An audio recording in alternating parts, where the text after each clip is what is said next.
meeting, and we will keep the same instructions that we, with respect to using the chat, using the raise hand. I don't think I need to go through that, except that we would like to have a roll call without background noise. So we are going to do it in the following way this time. The secretary is going to display the list of voting members and will be calling by name of the individual, which means the section chair and then the Region 8 OPCOM meeting, OPCOM members. And if there is a representative instead of the section chair, that person will be also called, well, will be called. And at the end, if there is anybody who is representing a section that has not been called, please let her know, let Anna know. So Anna, please proceed to the roll call. Thank you. Thank you, Magdalena. Ciao, ciao. Christy, Okay. I need... Excuse me, Anna. Excuse me, Anna. لا لا لا. Excuse me, Anna. مع السيد قال لي Anna, the first thing, التفاصيل. everybody should have their microphone muted. لا بنيتو. Please mute your microphone. أنا ديسو منه موضوعات. أنا ما نقدره. أنا جفي لا بار دي شوز راني فدوى بنتي وكل حاجة في بلاصتها معناها. السيد اللي أستاذ كبير نعزه ونقدره. أنا كنت وليت ديسو منه هيك موضوع آخر. لأنه استنيت علاقة أنا. Okay, it's incredible. So all microphones should be muted. Only unmute your microphones to say, here I am, present, or whatever you choose to say, and then mute yourself immediately. Please, let's have a peaceful beginning of the meeting. Thank you. Anna, please. Thank you. You see, I need permission to share.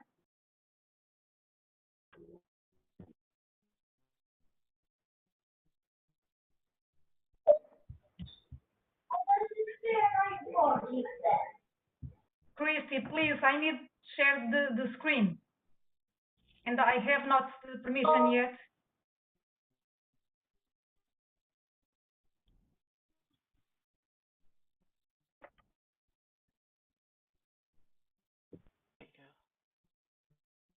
Magdalena? Yes. Antonio? I'm here. Margareta? Not yet.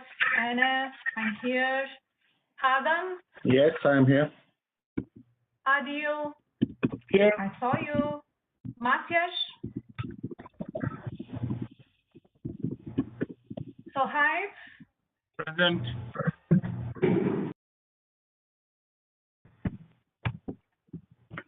So, starting with section shares, Nureddin Shaid.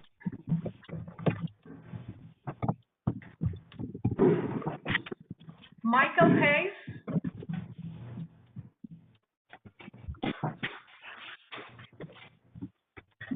Yes. Michael Hayes. Участвуйте. He's Я alive. ссылку выслал. Уже кликать. Что значит? Ali's Please alive. mute your microphones. But I know he is. А у меня деньги закончились. Я сделал, чтобы хотя бы вызов сделать, чтобы хотя бы наш. Вы подключитесь, потому что уже подключили. Please mute your microphones.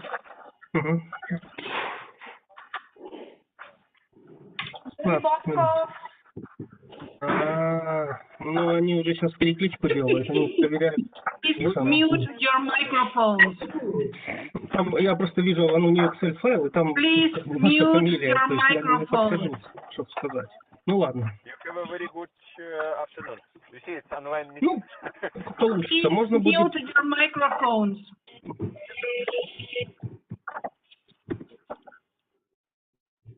Yuri Bobkov, please.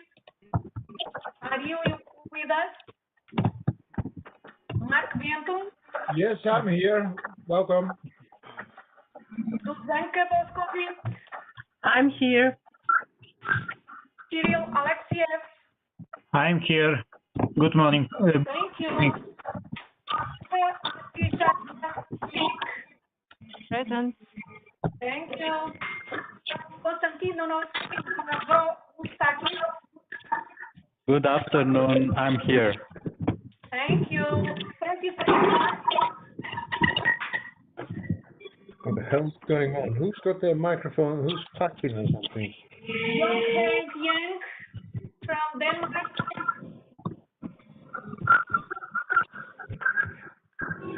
Hassan Youssef. Afternoon, I'm here. Peter LSV. Yes, I'm here. Hello, everyone. Thank you. Dmitry Petrov. It's Jenny, Rekola is Dimitri. Thank you. Claire Lacroix. It's Pascal Pascal. Pascal. Thank you. Ingo Pen. Yeah, I'm present. Georgia Sanidaki. Oh, sorry. Here, George. hello. Okay, thank you. George Edful.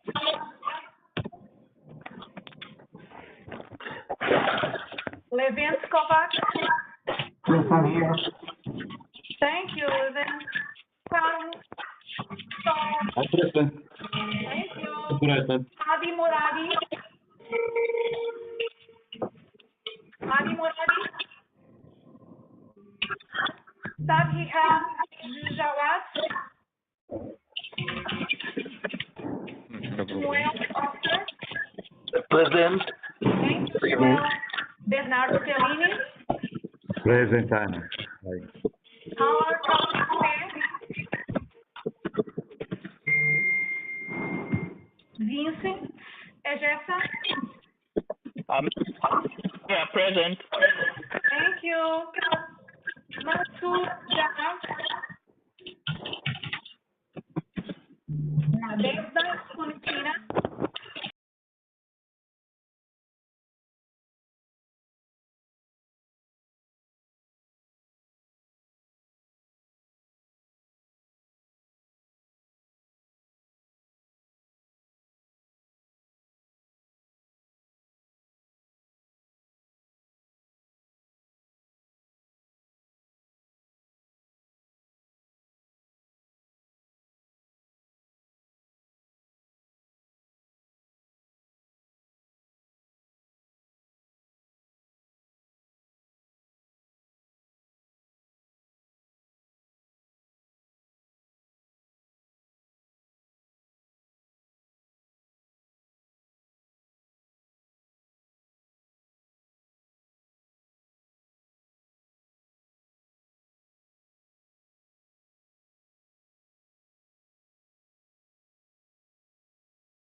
Boris Dumnik.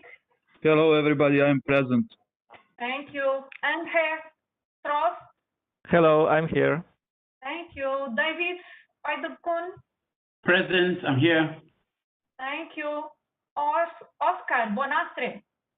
Hi, everybody. Present. Thank you, Oscar. Samarth Deo.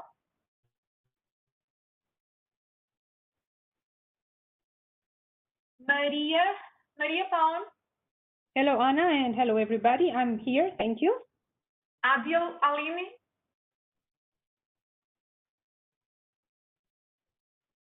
Hassan Fatih Ugurdak. Adel Alimi is here. Thank you, Adel. Hassan Fatih Ugurdak. Ezabu Baron. Mona Gassemian. Hi, Monica Semir is here. Hi, Mona. Felix Janowski.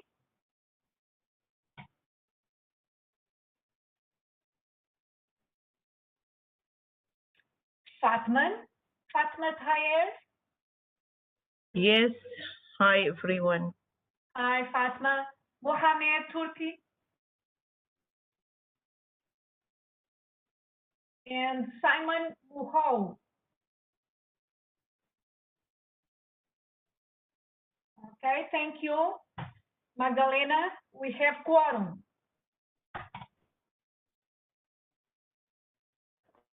Thank you, Anna. I'm seeing the chat and I see that Katarina Silvia sent a message saying that she's here, but and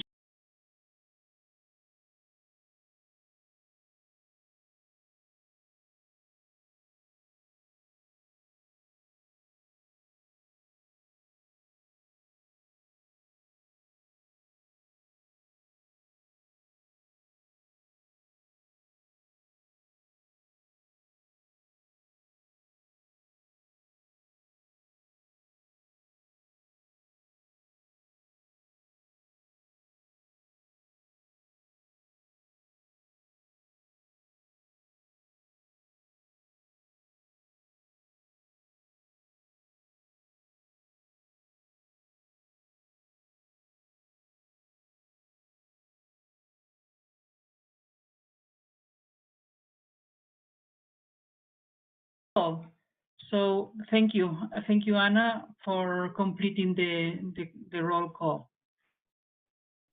Thank you again for keeping your microphone muted during the time that other people are speaking, and whenever we are supposed to speak, you will be given the opportunity.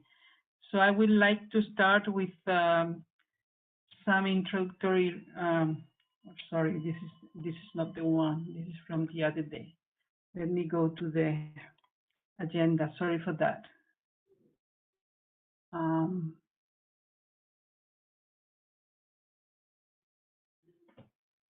Sorry.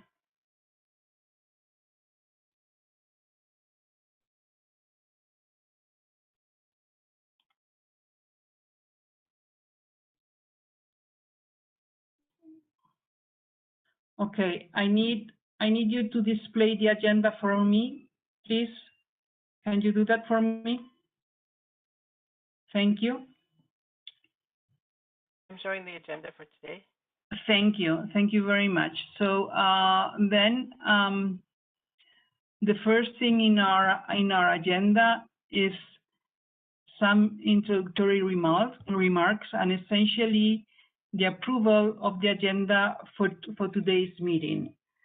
And the reason we are going to do this is because we have changed some slots in the agenda for today, either have assigned less time or more time to some of the items, and also we have introduced a new item that was not covered last day on November 7, which is the update in the November 7, which is the update in the Africa Council. As you know, Vincent Kabunga was having problem with his audio, so he sent in a video that is posted there, and he requested from me that any questions should be put by chat. But anyway, those are essentially the modifications are adding this slot and also diminishing the time for the award ceremony and giving more time to the motions and to the brainstorming part of this meeting so that we can really have a nice discussion. So now I will entertain a motion to approve the agenda of today's meeting. Do I have somebody moving to approve the agenda? I move. Thank you. On the agenda. So if you want to say something regarding the agenda, you can use the raise hand feature. So is there any raise hand at this point? Looks it's not the case. So if it's not the case, I'm going to ask for the approval of this motion just by asking those who oppose to approve to raise their hand. So now raise your hand if you are opposed to approve the agenda. I see a raised hand, but Adele Alimi, but Adele, you didn't speak against the motion. So now we are in the phase.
As well, I'll be more than happy to answer that. Technical activities are really the backbone for membership engagement as well as recruitment and retention.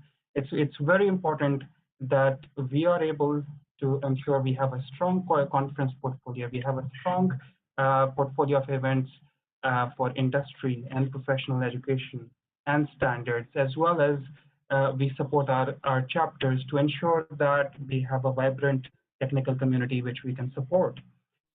This year has been a bit tricky, and we have had to adapt quite quickly, as you'll see through this report, to ensure that we are still able to deliver our programs up to the level of quality expected of the region, while still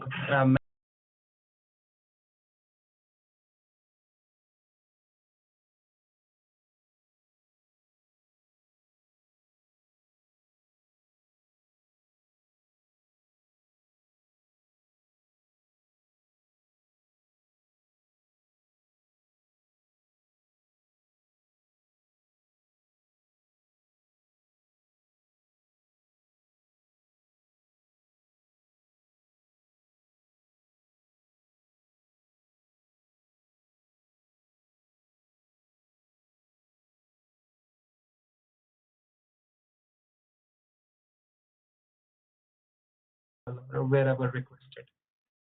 So these are the areas we have been looking at and ensuring that we provide the right level of service to the region and sections. Next slide, please. Technical activities is composed of 5 subcommittees. We have chapter coordination, ably led by Albert Lesko and his team. We have conference coordination. Lupcho Karadzinov has been doing an excellent job on that one with his team. We have professional and educational activities led by Stamatis Dragomanis and his team. Action for Industry, led by Marius Antonio and his team. And lastly, we have standards, which was a coordination role previously, but we changed it to an ad hoc subcommittee with coordinating corresponding members, and this is ably led by David Law. All of them have been doing an excellent job in ensuring that we are able to deliver wherever possible, as you'll see through this report. Next slide. Before I go into the details of the report, as you may recall from my previous presentations, I try to focus on some opportunities for sections from our side as well. So next slide, please. The first one is a call for organizers for our Region 8 flagship conferences. So we have opened up this call for organizers for Eurocon 2023 and Africon 2023. And we are requesting a letter of intent by the 15th of December. These are excellent and highly successful conferences. If you are interested, please do send through your letter of intent by the 15th of December. These goes to our conference coordination subcommittee, and the contact details are provided at the end of my slide set as well. Next slide as well, please. We have an excellent speakers program, a distinguished and experienced speakers program, which focuses on the non-technical side of things. You have program and project management, we have product management, relationship skills, writing skills, etc., entrepreneurship. We have really good speakers available. If you are interested in organizing an event in your section for these topics, please do reach out to us and we will be able to help you out with the speaker for that one. Next slide, please. This year, we launched the Region 8 virtual mentorship program, and this is open to all IEEE members in the region, not just students and young professionals, but also experienced members or those who are dealing with adversity because of COVID-19 or who are looking for some guidance with their careers. We have details available and mentors available who can help guide them. So if you're interested, please do reach out or please promote this in your section. Next slide, please. Lastly, we have the standards speakers and standards events as well. So we have speakers available from IEEE standards for your section events, conferences, student branch events, and student and professional congresses. Please do reach out to us if you are interested. Thank you. For each of these, there is a link underneath. Some of it is a bit hidden because of the color of the font, but the links are there for you to look at. Next slide, please. Now, the next part is very quickly sort of adaptation that we had to do this year. Next slide. And this year, we because of the lockdown and the challenges presented at because of COVID-19, we started looking very early at what we can do to support our members. And the very first thing we started to do was adapt our existing programs and activities to this new environment. The next please. The next bit was volunteer engagement, and that is providing support to conference organizers or support to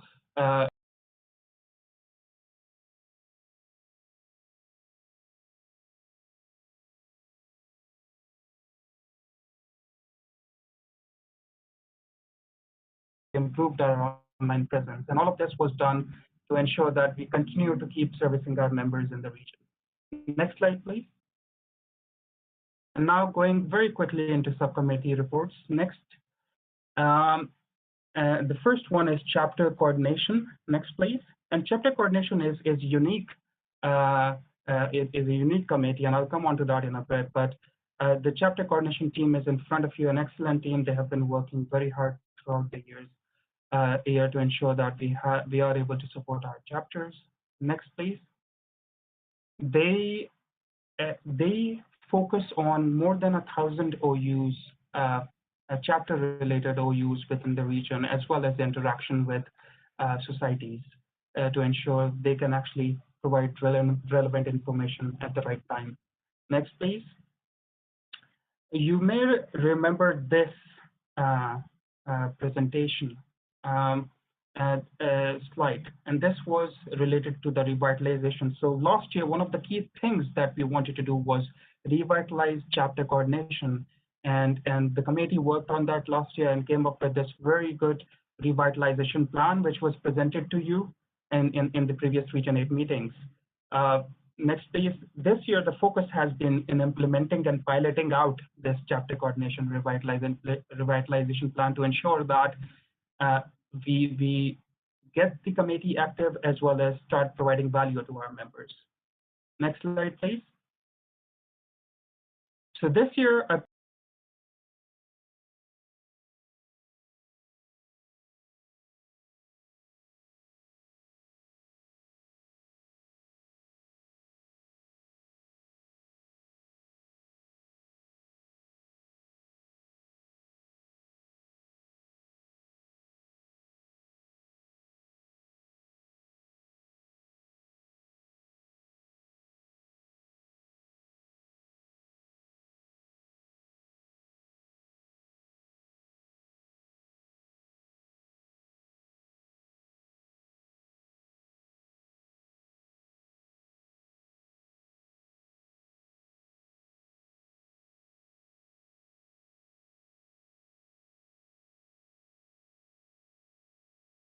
as compared to rest. So this goes along with all the, it goes to all the excellent work around chapters which has been happening throughout the region and in sections.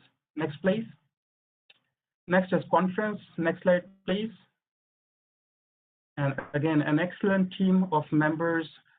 We added 2 new members this year, Robert Bierwolf and Boris Dumnik, as corresponding members. Next, please. Their focus has been on co-sponsorship reviews as well as e-notice requests, and very importantly, looking after our conferences portfolio. So they reviewed bids for 6 flagship conferences this year. They actually supported the organization and the move to virtual conferences for 2 of our flagship conferences. And a key focus has been increasing our partnerships with sections as well as other OUs for financially co-sponsored events. And this is a list of a few events we have partnered with very recently and we are working with. Next, please. This is a list of the upcoming major Region 8 conferences. You can see where a few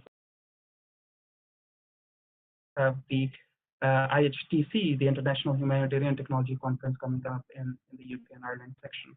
Next, please. This is a very, very quick sort of screenshot of 2 of our upcoming flagship conferences, Eurocon and Africon next year. Their call for paper submission is early next year, January and February. So please do promote it and highlight it within your sections. Next, please. The one after this, please. One very important piece of information, this was presented to you last time, and there was a planned increase in MGA technical co-sponsorship fee. That is now postponed for now. I believe this will be presented to the MGA board later this month, but earlier it was proposed to kick in from January next year. That is postponed for now. Next, please. Next is professional and educational activities. Next, please. Again, an excellent team of individuals who have been working with many of you in the sections as well. Next, please. They increase their focus on member engagement, and they did two very important key things. They first adapted the speakers program to online, to the virtual environment, and organized 5 online webinars which are available on their YouTube channel on topics which are very important, things like leadership, leading people through a crisis, or key tips on career advancement.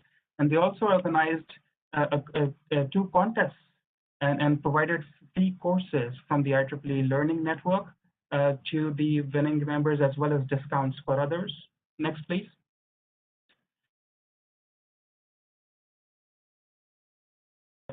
Other programs. They collaborated with the Young Professionals and Action for Industry team on the entrepreneurship initiative as well. Next, please. Next is Action for Industry. Next slide, please. Again, a very able team, a very dynamic and diverse team led by Marius. Next slide, please. We brought back actually one member of the committee, Nehal Sinadarai, who's a member of the committee, who was a chair of the committee previously, to help us kickstart the mentoring program this year. The focus of this committee has been to continuously engage with sections to increase industrial linkages, which has been quite hard this year because of the economic and other challenges posed by COVID. But the most recent one is the collaboration between the Jordan section and the Jordan Renewable Energy and Energy Efficiency Fund. Next slide, please. The internship program suffered massively this year. They were only able to offer 5 internships because, again, the companies suffered from the economic fallout of COVID, and also travel was not possible. But the mentorship program proved very useful and was kickstarted this year again with 19 members and 44 mentees. They've also been participating in a number of other events. Next slide, please. Next again. The next one is standards, and this is our last subcommittee. They're, again, a very capable committee chaired by David Law. Next slide, please.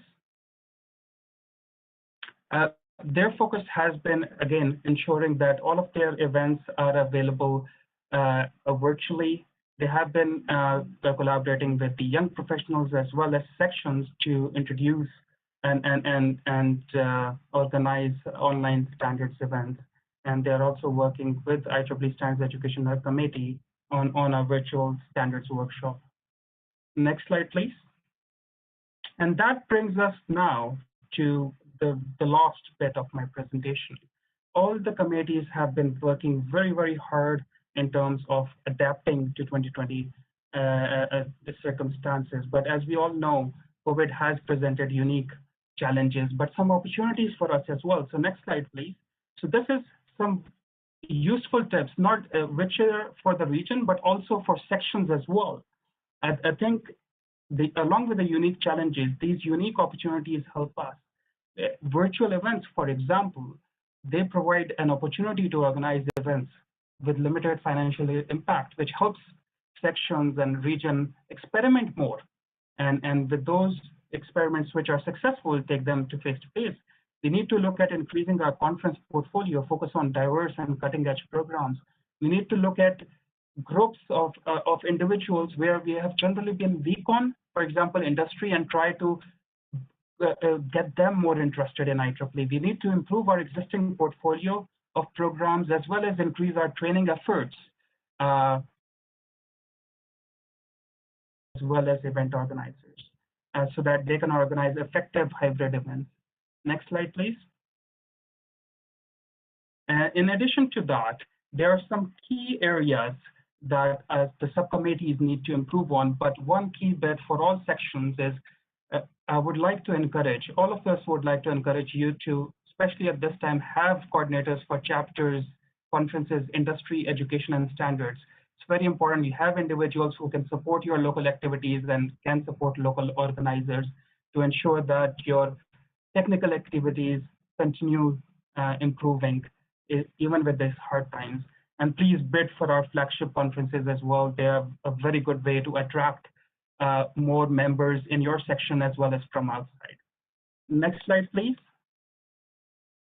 These are our contact details, email addresses. You can reach out to us anytime, and we are available for you. Our website is also linked below. It's not very well, not easy to see them, but they are there. The color is a bit off. And that's it from my side. So last slide, please. Thank you very much. I think I do not have time for questions, but if you have any questions, please write to me in the chat or email me, and we'll be more than happy to respond back to you. Last bit of comment for my subcommittee chairs and their members. They have been doing an excellent amount of work to support our sections, and kudos to them, and they're here and they'll continue doing that. So thank you to my team as well as everyone who supported us. Thank you. Thank you, Suhaib. So actually, there is still 1 minute for questions, if I'm not mistaken. So you could have one quick question, and Sure. then the rest through the chat. Okay. Any questions? You have a question for Suhaib? Just raise your hand, please. Madam Chair, there are no hands raised. Okay, thank you very much. So Suhaib, no hands now. Okay, so thank you, everyone. Let's move then to the next presentation from the Student Activities Region 8 Vice Chair, Maciej Boroka. Maciej, the floor is yours.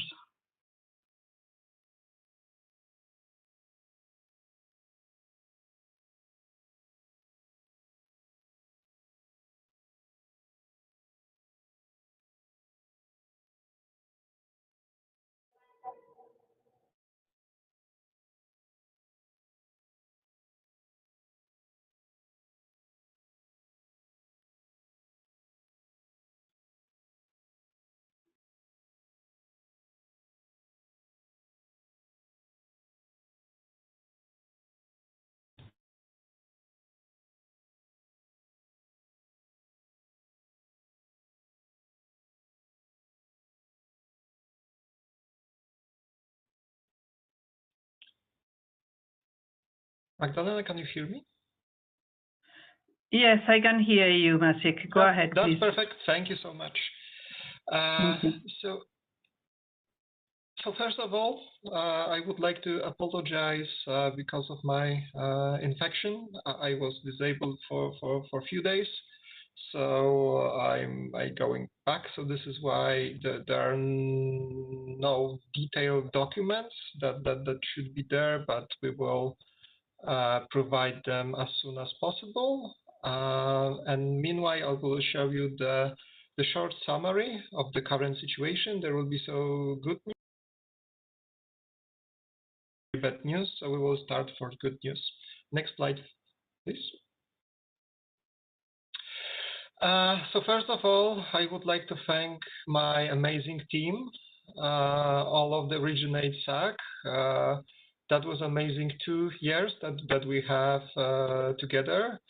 They were extremely engaged, extremely professional in what they are doing, and nothing that happens that I will tell in a few slides will be not able without their dedication. So guys, thank you so much again for everything what we've done together. And that was a pleasure to serve with all of you those 2 years. Next slide. So first of all, before we forget, there are 2 important dates to remember in paper contests. And 1st of February, because there is always a change of the leadership and there are holidays, so it's better to start right now and prepare the student branch reporting and also apply for the student branch awards. Especially the student branch reporting is important because we have some problems with the officers reporting that people don't have the access. So if they leave it at the last day, they will not able to send the report. So please encourage your student branches to send the report as soon as possible. It's actually not a report, it's actually the the plan for the next year, but we call it report. Next slide. We have several awards that you can apply at the 1st February, and you can read it more at the Region 8 website and also the IEEE students website. There are 3 big competitions that already happened. It's IEEE Day, it's a celebration, IEEE Math C, IEEE Extreme. I only wanted to say here that we this year we win 5 or 6 IEEE Math C awards. So this is $7,500 in awards plus Apple Watch plus free membership for students. So this is extremely successful year for us. Also in IEEE Extreme Programming, there was 4,000 team that participated. And actually, currently in top 10, there is a 6 team from Region 8. Those results are preliminary because there is still plagiarism check that is going on. But we are in the top, so we need to wait with the official announcement of that. And as you see, the student paper contest is still on. We're still getting the application, so please encourage your students to apply for the student paper contest. Next slide. And there will be an award ceremony today, and on behalf of the whole Region 8 SAC committee, we would like to thank, we prepared a certificate of appreciation for Prasant, who is a MGA Student Awards coordinator. Thank you, Prasant, for all of your efforts, sleepless nights, spending time with us in the middle of the night. Without you, today's award ceremony would be not possible.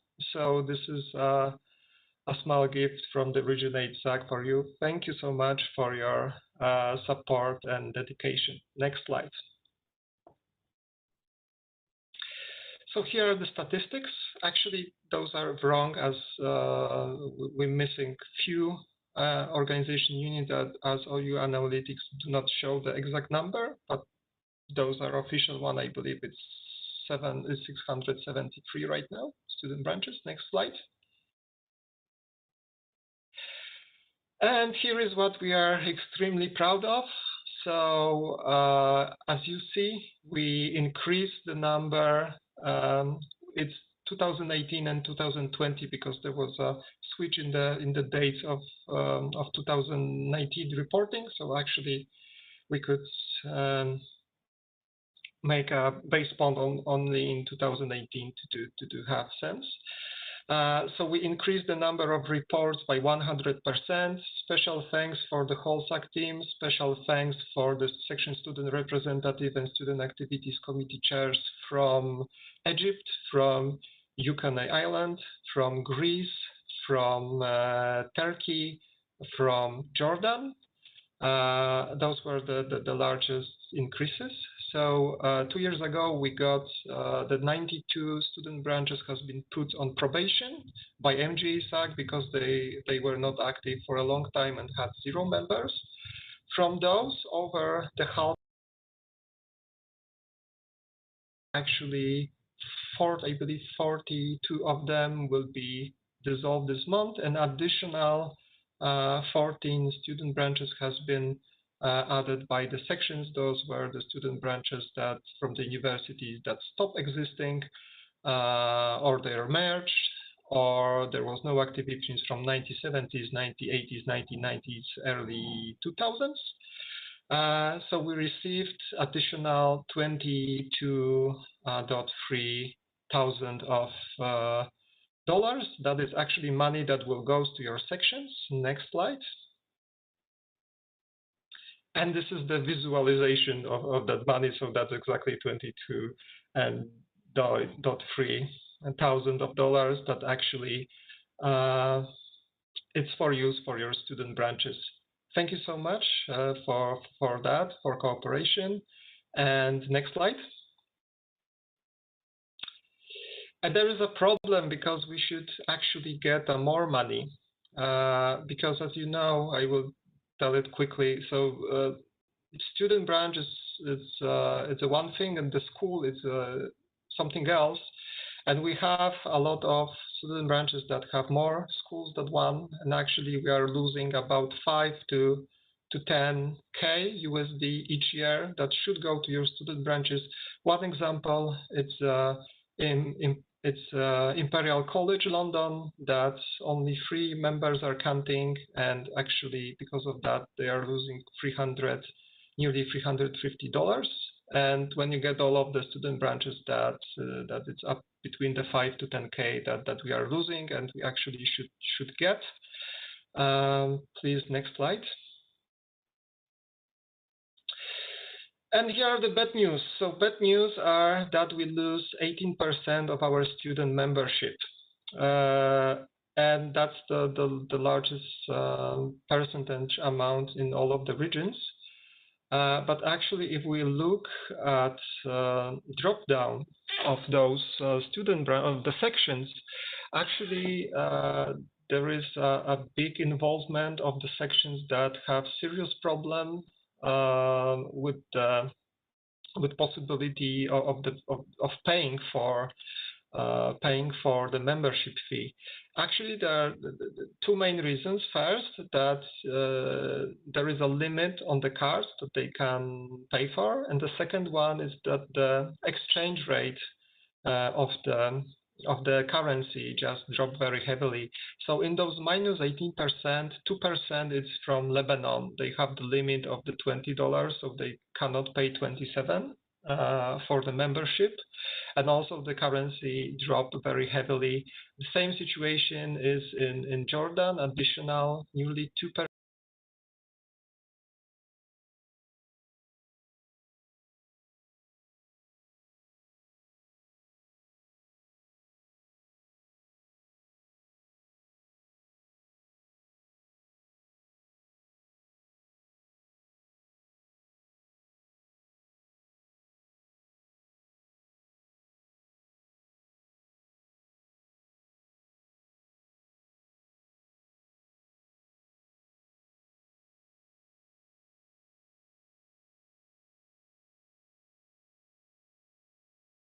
Degrees, but those countries like Lebanon, like Jordan, like Iraq, like Region 8 countries outside sections, like Ghana, they have some serious problems that it will be very difficult to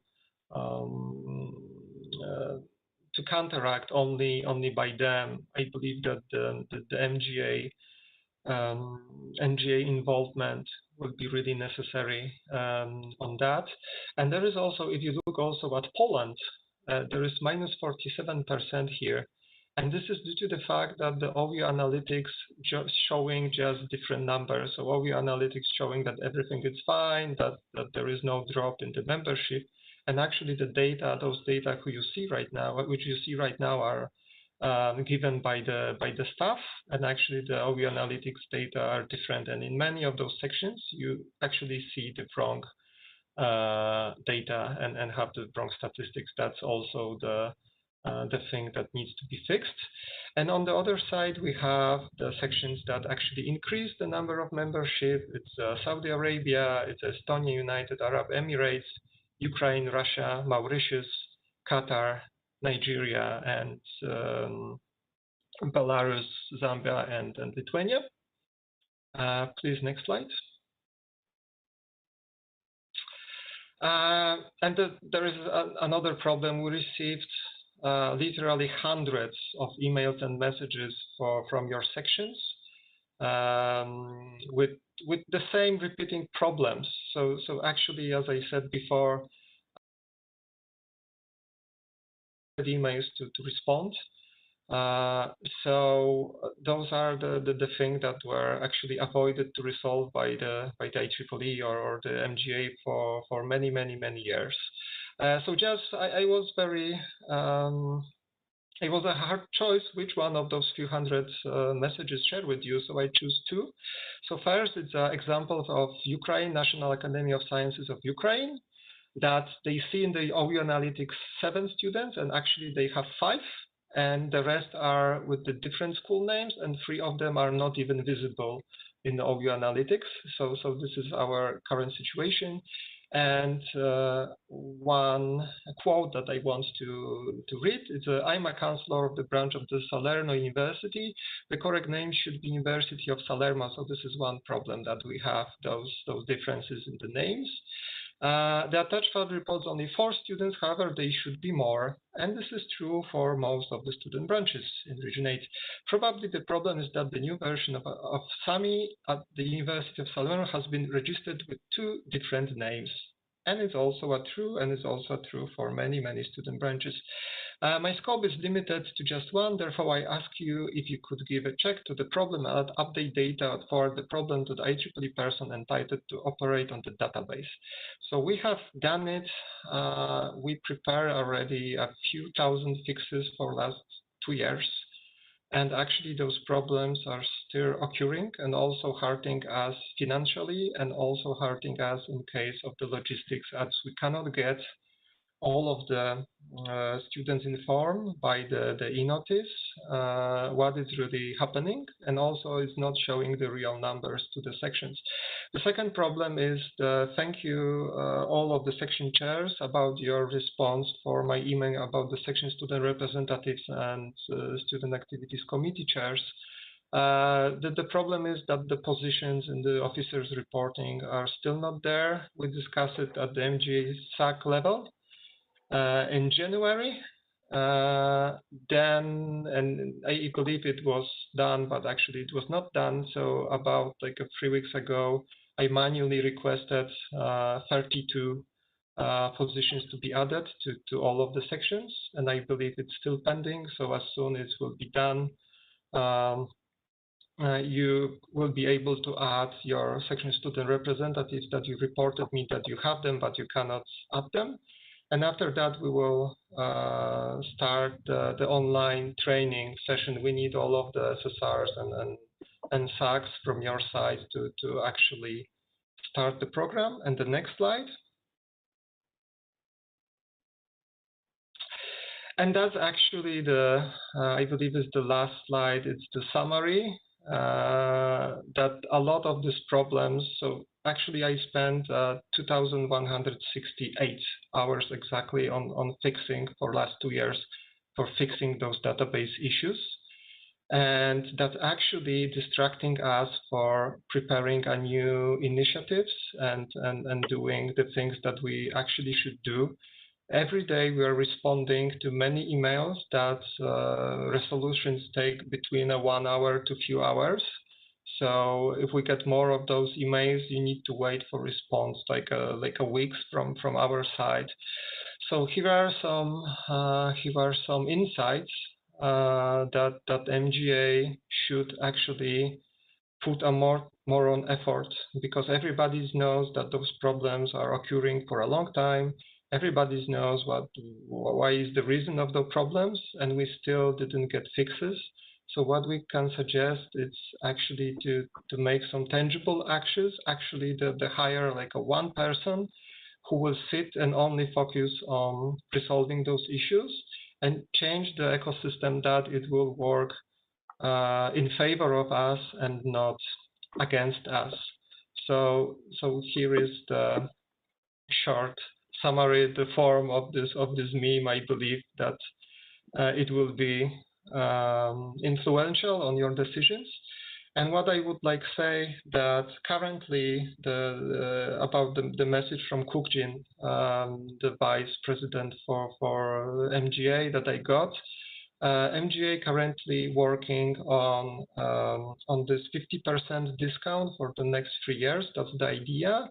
It will be discussed on the IEEE Board of Directors meeting that will be held in November, 27th of November, and it's possible that the registration fee for students will be lowered. So please do not make any big membership actions till the 27th of November. We will inform you as soon as we will get this information. And after the meeting, in a few days, I will provide you more detailed documents. That actually one of them we are working for last month to get the all details right. That we received over 200 messages from the sections, and I believe that's all from my side. Thank you so much. Please send me an email or write the question in the chat if you have any. Thank you so much. Thank you, Maciek. So you ran out of time for questions, so I will ask the audience if they have questions for you to use the chat, please. Is that okay? Yes, that's perfect. Thank you so much, Magdalena. Thank you, Maciek. So we will move to the next presentation, which is from Gerard Daft. Gerard was the chair of the Virtual Students and Young Professional Congress 2020, and he's going to give an update. So the floor is yours, Gerard.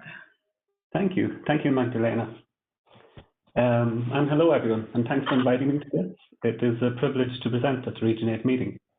I also want to thank all the sections here today who helped to promote the VSIP event, and the young engineers from each section who attended our Congress every day.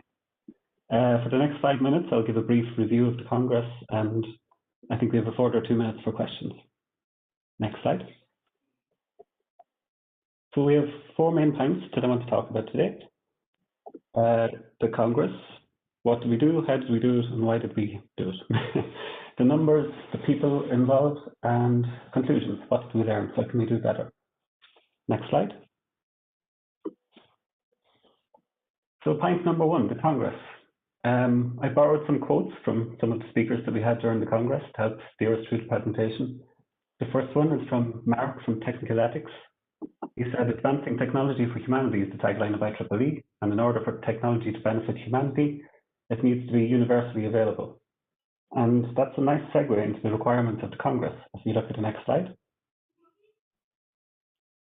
One of the requirements was to have a platform that was easily accessible. So no need for downloading software, no need for licenses, no large bandwidth requirement. It needed to be as accessible as possible for everyone in the region.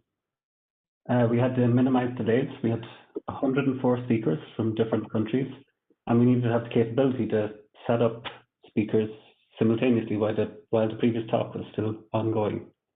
We needed it to be multi-platform so that we could integrate Zoom, Teams, WebEx, and Google Meet.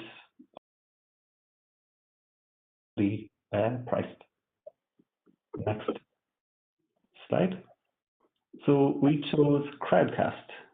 Because it was easy to attend. It's just a browser kind of platform for webinars. We had the possibility to set up speakers simultaneously, and it was possible to integrate all the tools we wanted, and it was reasonably priced. After the Congress was finished, we uploaded everything onto our YouTube channel, so everything is available for everybody on all different platforms. Next slide. So when we had the platform sorted, we focused on content, and we had 4 main tracks. We had the humanitarian track, a student track, a young professional track, and a women in engineering track. And you see some of the highlights above. We had, for example, the Region 8 Directors-Elect debate, and we had students from all around the region sending in questions for the candidates. We had an engineer from NASA. We had Julia from Mozilla, who was one of the contributors of the GDPR European legislation. We had quite a lot of good speakers. Next slide.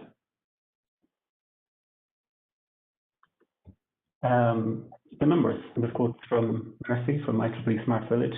We see that through the little efforts we do, one step at a time, that we can make a sustainable impact on different communities. So what sort of impact did our Congress have? If we look at the next slide, we see a breakdown. No, wait, we don't. We see that we had 100 speakers, 104 to be exact, from all over the world.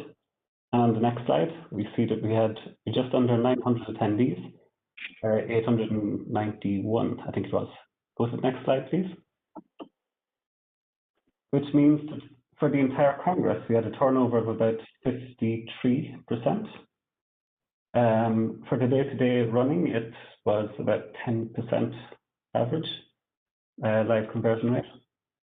And you see the total number registered for each day in the first column, and the total number actually showed up in the second column.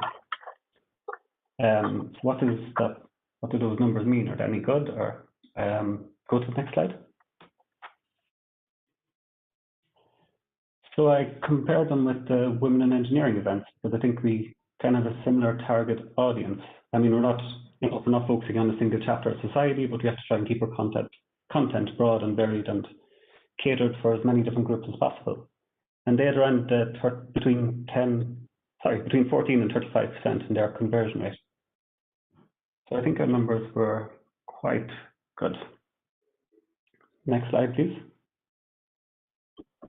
And this one's from one of our ambassadors we had. Even one person can make a difference, so just think for a moment what will happen if many more work together for a good purpose. And we had a couple of good people working with this project. If you go to the next slide. I just want to say thank you quickly to Mache and Vinko and Wafa and Barbara and Adam. And next slide. Sime, Inez, Abdul, Rowan, George. Next slide. Almaden, Laura, Nazila, Lee, Hatem, and Mohammed. And of course, I want to thank all the sections who nominated ambassadors for the Congress. Sweden, Lebanon, Greece, Serbia, Montenegro, Qatar, Sudan, Nigeria, Denmark, Kenya, Kuwait, Ghana, Ukraine, and Turkey. Next slide. So the conclusions. Happiness can be found in celebrating others. And on the next slide, that was one of the best things of the Congress, I think, was the different host sections hosting every night. It was a good way to encourage involvement and attendance. Things that I thought we could work more on, no multiple sessions. Thankfully, we only had one multiple session, and it was a lot of extra work for not a lot of extra reward. You need extra audiences, extra organizers, extra speakers. So I think you're much better off having a longer Congress duration, spreading it out over more days, and less hours every day. And also maybe look at having more variety, try and integrate arts and social and more variety, basically. Next slide. So yes, thanks. I've included the links to our website where you can go to the crowdcast links of each day. And then I've also included a link to our YouTube channel where all the videos are uploaded there. If you want to download and listen to them while you're walking or exercising or whatever. So I think we have 2 minutes for questions if there's any. So thank you very much, Gerard. So yes, if there are any questions, you may raise your hand.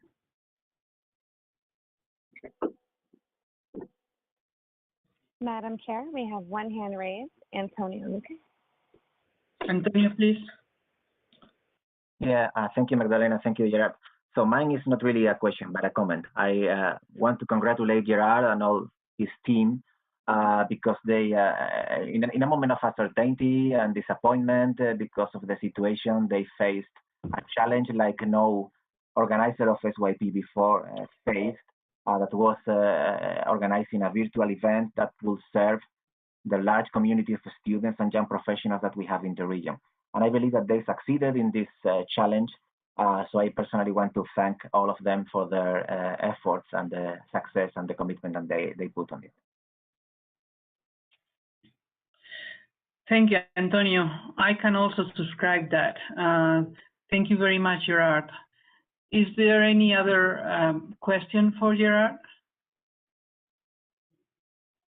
Currently, there are no other hands raised. Thank you very much. So thanks again. So with this, we can move to the video from the Africa Council.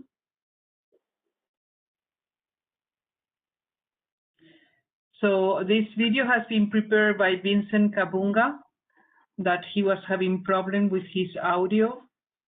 Anyway, Vincent, if you are connected today and you want to introduce the video, it's up to you.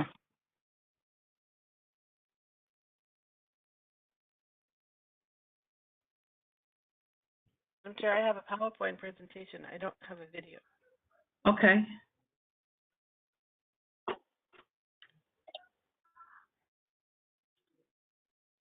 So Vincent, are you there? Or you... Yes, I'm here. Okay, you want to go through your PowerPoint presentation? Yes, I can do that. Thank you. Thank you so much. Thank you very much, and thank you for being here. It's such a pleasure. Thank you very much. Thank you. Next slide, please. So I'd like to start off with the quick background to this work that we're doing in Africa and why IEEE is wider work in Africa.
$10,000 members, close at 9,000, but this number fluctuates widely during the year. We have 10 sections currently and 5 subsections, but we actually have members in 43 countries on the continent, and the idea is that this footprint needs to be grown, and IEEE has been working for a number of years to address this. Next slide, please. So the Africa Council was born out of a groundswell that happened as IEEE engaged more and more in Africa. And in late 2018, the MGA board approved the formation of the Africa Council, and this was following various discussions and interventions amongst the Africa sections and Region 8. And we have these amongst the Africa sections and Region 8. And we have these countries listed here as the members of the Africa Council that we have today. And largely what it does is enable these sections to collaborate on activities that they wouldn't be able to achieve or execute individually. And some of the other things that we're doing on the side is also representing the IEEE members in Africa within IEEE itself, and also being the face to those IEEE members within the stakeholders that we just mentioned earlier. And of course, it's also the home for a lot of the work that IEEE, the deeper IEEE engagement is in Africa is happening. Next slide, please. So one of the biggest things that we are working on as the Africa Council, and the Africa Council is made up of the section chairs of the member sections, and the ExCom includes the Vice Chair Adila Limi from Tunisia, who is on the call today, as well as Humphrey Muhindi from Kenya and Tim Gitau from Kenya, and I myself get to chair. But the major thing to grow the value for membership in Africa. Some of the things that we're working on are things like expanding the opportunities for African researchers and authors to publish their work within in the IEEE publications, We have during the last year we have closed our first arrangement for this by working with the SAIEE in South Africa to expand the editorial board for the Africa Research Journal to include more participants from across Africa, and they're also having extra supplementary articles. For example, like the one in the picture we have here is the supplementary issue for East Africa. There's also an effort that we're working on with education activities to enhance the opportunities for continuing education for practicing engineers in Africa. And we are supporting a number of regional IEEE conferences and workshops, including, of course, our own virtual conference series that we have, IST Africa, Power Africa, EnergyCon, and others. Next, please.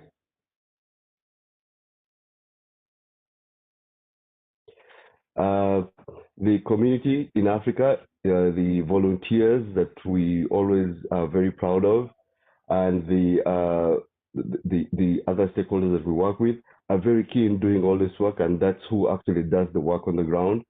It's our work to help them get the skills that they need, and to the extent that we can advance this, it's something I want to do a lot more of. The folks in the Region 8 MD space have been really great over the years helping in this area, and that's something we want to continue growing. We have a young professional subcommittee that has developed a mentorship program that is pulling in experienced IEEE members from across the globe to serve as mentors. And so far, we have over 70 that have signed up. And our industry engagement subcommittee is working on a number of leads to get industry involved in strengthening these communities. The latest one that we're really proud of is the work we're doing with Omricon, a power and energy industry actor that is very active in the Middle East and East Africa. Next slide, please.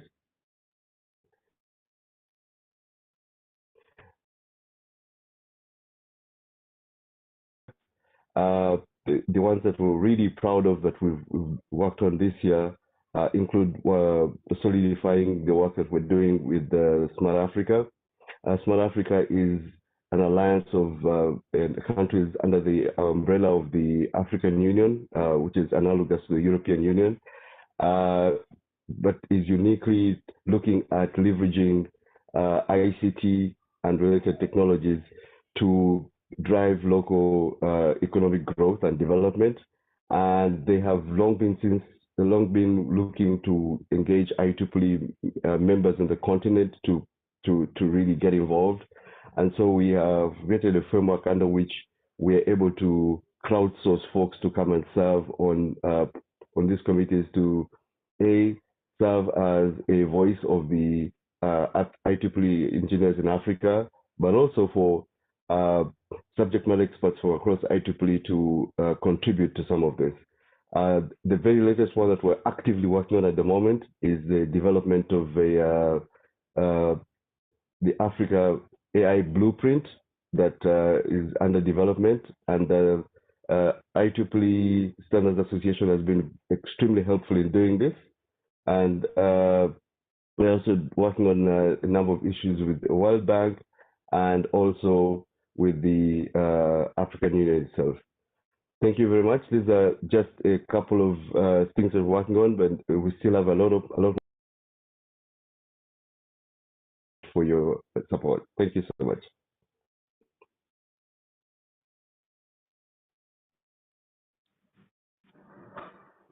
Thank you very much, Vincent.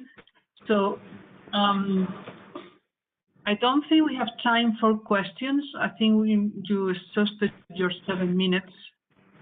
So if there are questions for you, you will get to the chat if that is okay.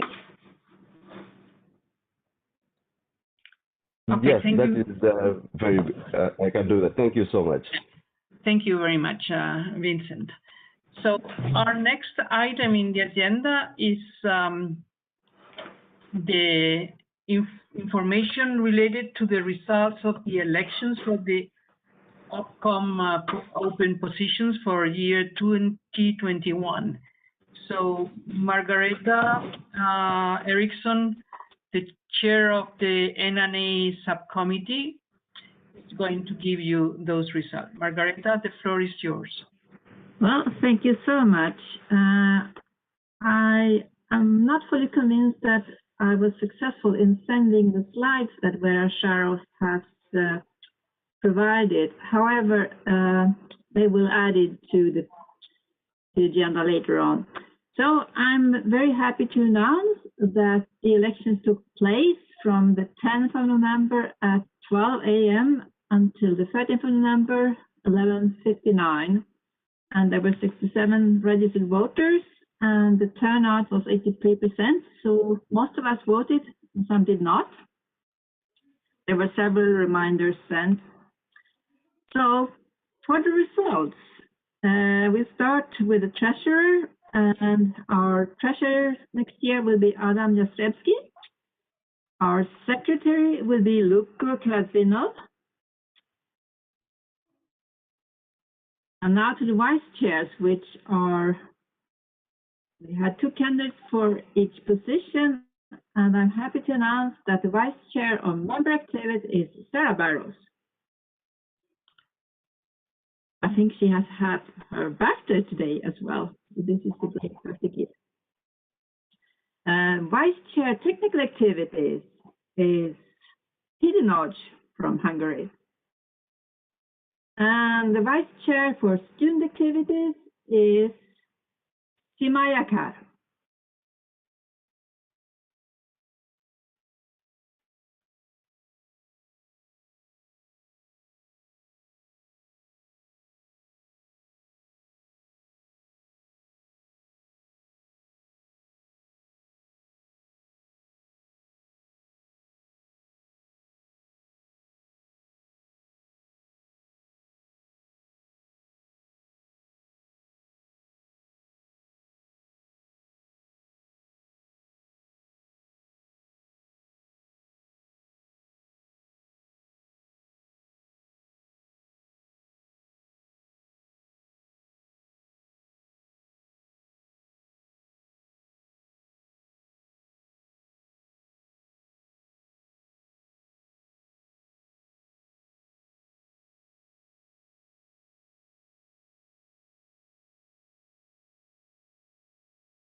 Oh, it was a mistake.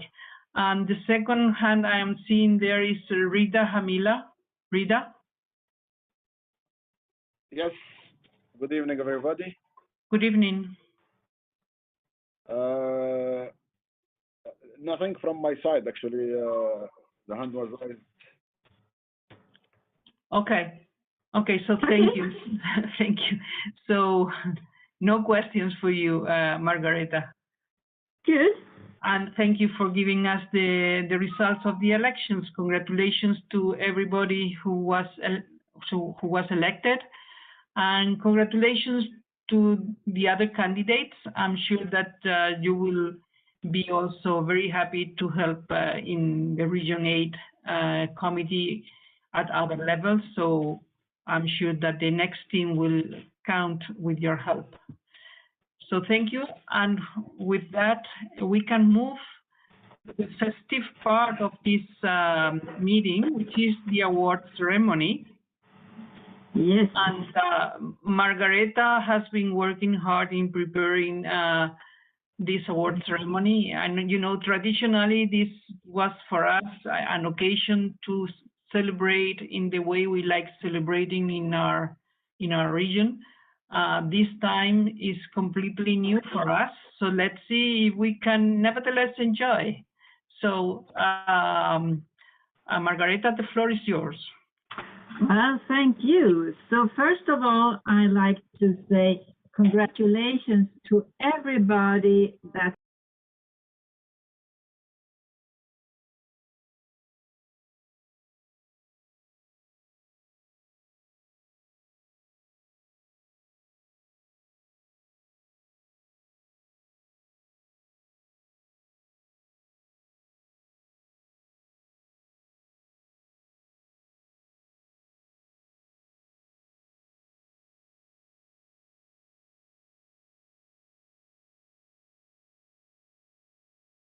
which has done the major work. Jafar, Igor, Thanos, Kostas. I should also mention Yomna, Elbitar, and Vinko, and Albert Lysko, and who else? Maciej, who has been doing background work to put together this material, because there are only, well, there are many awards and recognitions that we have. I would be interested in counting the numbers of names and the people that we honor today. I wasn't able to do it before, but maybe you can do it for me. So next, please. Just to remind you that the mission of awards is actually to promote and recognize and reward excellence in the operations of our Region 8, and where we do it in sections, subsections, chapters, affinity groups, student branches, student branch chapters, and anywhere else in our different projects that we do. This is also to point out role models, as we are awarding people for good deeds and good achievements. Well, talk to them and find out, what did they do? What was their great passion to do these things that we're going to see soon. Next, please. So the program for this half an hour, it will be a speedy award ceremony.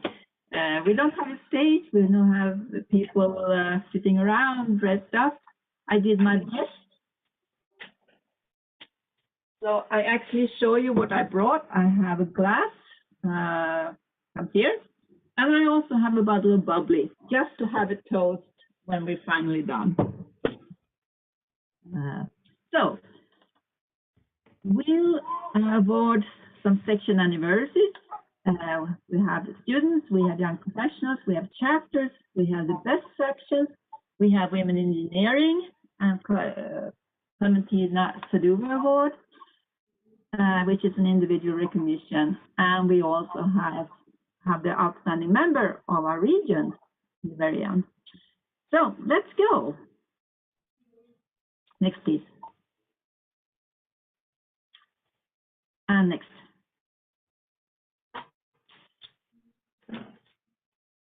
Bulgaria section, congratulations to you. You've been around for 25 years now, and that's an achievement.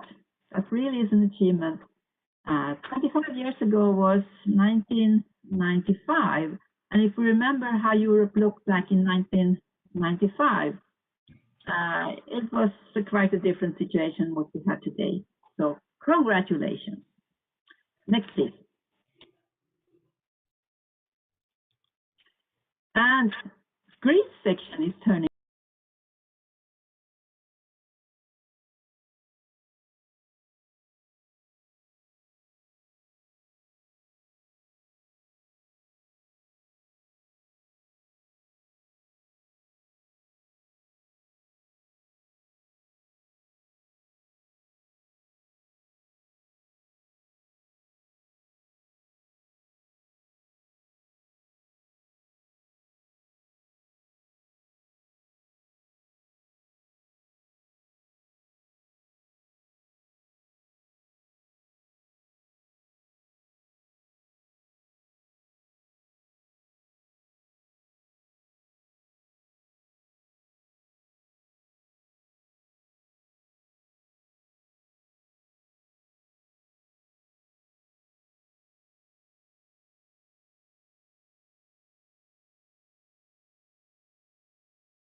We also have very important people actually to bring this forward. And those are the outstanding branch counselors and chapter advisors. And we have 5 important persons in that sense. So it's Riyad Abdel Fattah from Tunis. It's Mohammed Hai Ahmed from University of Jordan. It's Oscar Martinez Bonastre, Miguel Hernandez University. And it's Dr. I'm sorry about my pronunciation, Al-Kaisi from Jordan. And it's Wael Orda from Tunisia. Congratulations due to your fantastic work of supporting students and doing what they need best. Promote IEEE and what we can give in the future. Next, please.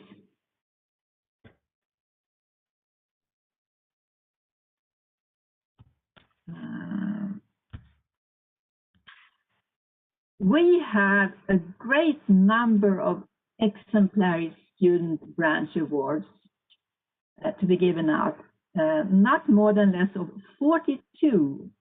So I had to divide them into 3 pages. So I stay on each page here just to let you admire and find your name. They are in alphabetical order, from Cyprus, from Egypt, from Greece, from Italy, from Jordan, from Lebanon, and from Nigeria on this page. Congratulations to all of you from these sections. And we go to the next page. The next page, we have particle sections, 3 university student branches. We have the Qatar section. We have from Serbia and Montenegro. We have Tunisia. We have Spain. We have Turkey with a number of student branches.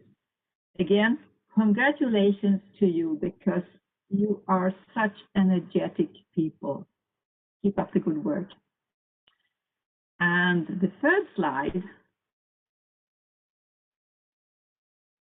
is, last but not least, student branches from UK and Ireland. And for all of you, a big bunch of flowers because you deserve it. You are actually the foundation of the future of IEEE. Thank you so much and wish you all the best and all success for the coming years.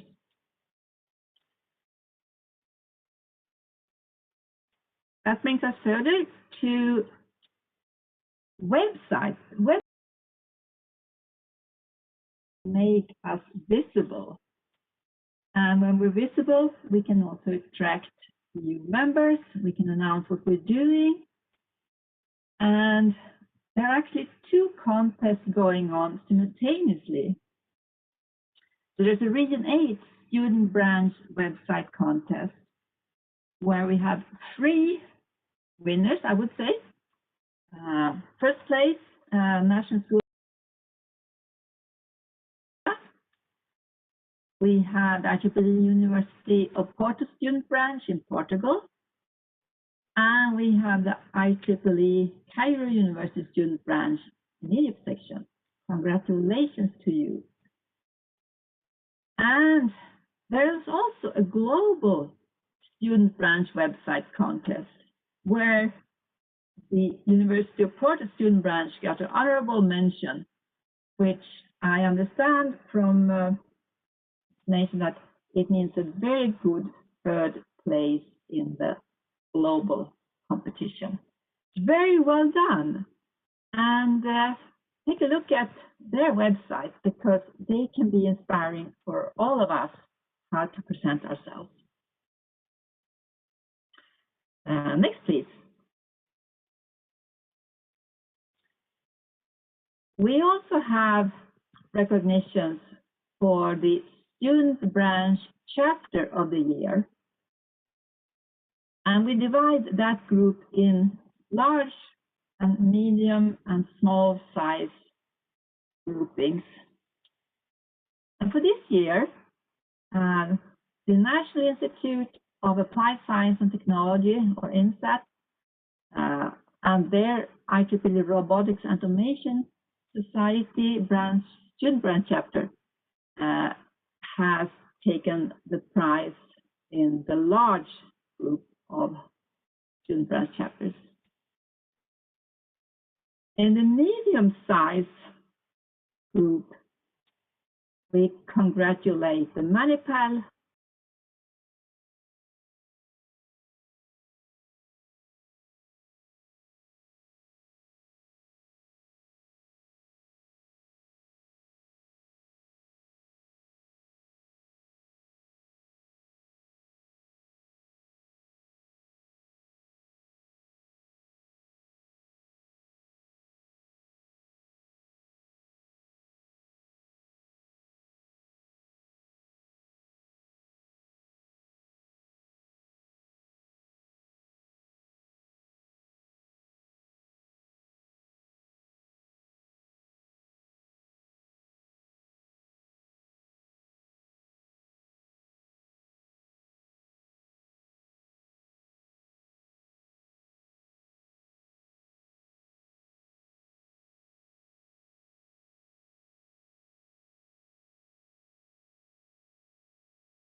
so once again, to those, congratulations.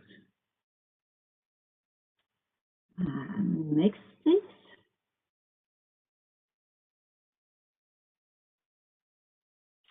And next. We also give awards for the chapter of the year. And the chapter of the year is a chapter that has done something outstanding within their society in a section. And again, we like to divide this into 3 categories. For large chapters, you see above 61 members, 61 plus. We have medium chapters and we have small chapters. And for the large chapters, the winner is IEEE UK and Ireland Power and Energy Society. Congratulations to you. For the medium chapters, which is the size of 25 to 60 members, that is IEEE Serbia, Montenegro Microwave Techniques and Technologies Society, or MPTS as we usually name it. Congratulations to you for your good level of activity. And for the small chapters, which are up to 24, we find IEEE Croatia Industry Application Society, or IAS chapter. So congratulations to you also for your good level of activity and engagement with members. We know that chapters is the basis for everything we do in our sections. With good activity in our chapters within our sections, we also have good activity in general. So that's why this is so important. So again, for all of us that did not see the winner this year, have a look at what these chapters do and mimic their activities. That's a good start. And next, please.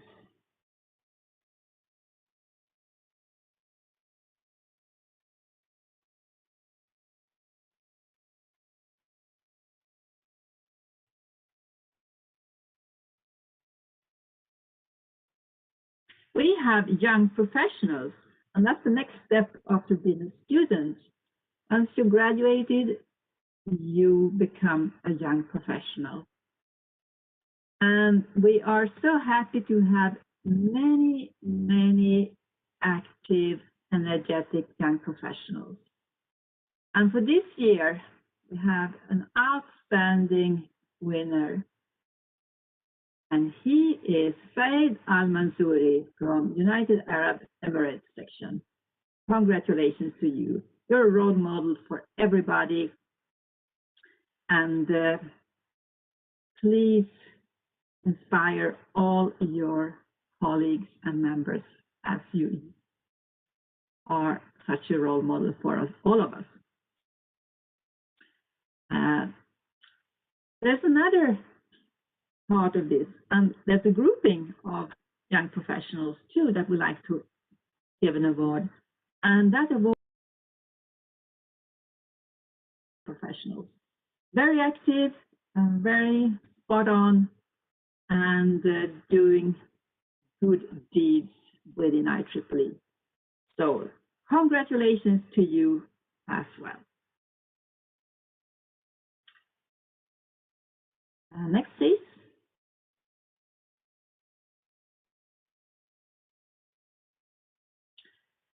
Since we have so many sections in our region, we also divided this award, which is about the Outstanding Section Award, into 3 different categories: the large sections, the medium sections, and the small sections. I'm very happy to congratulate IEEE UK and Ireland sections for having an outstanding section and doing exactly what's right to do. Congratulations to you. Medium section, the award goes to IEEE Lebanon for their good work by all means. And when we see what's going on and when we have gone through the presentations for the awards, we see that it's such an energetic group of people doing meetings, communications, conferences, outreaches, everything, and at a very high level.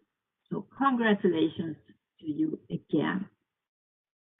And even small sections do great.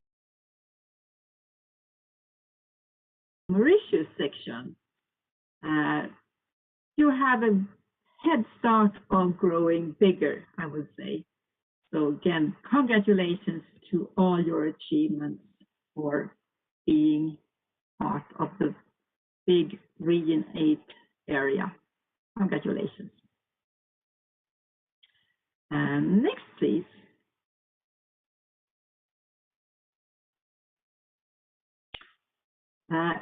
This is on special request. We have Region 8 Action for Industry which has done a super job of getting industry involved in IEEE business activities and support. And how could that happen? Well, it doesn't happen just like that. It happens because there are people that take a personal pride in being the connectors to industry, within industry. And you see the names here, they have been working actively with that job during the last year. Thank you so much for your great achievement. Miguel, Pietro, Dominic, Amir, Sarah, Per, Sala, Steve, Get, Anmol, Ali, Nihal, Mike, Hosses, Mohammed, Tatiana, Frederic, Richard, and Joe. And why don't you have a good start to bring in more people into this, because this is also the future, to widen the member base for IEEE. Thank you so much. Thank you so much. Next. Next again. Women Engineering is a group in IEEE that makes a difference. And because we're not that many women in leadership roles, we're not that many women in engineering, so the number has started to grow. And therefore we have women in engineering, and we also have awards for people working actively to support women and girls to enter the engineering profession. And therefore I like to congratulate both groups and individuals. Group award, and that goes to the Women Engineering Balıkesir University in Turkey. Congratulations to you.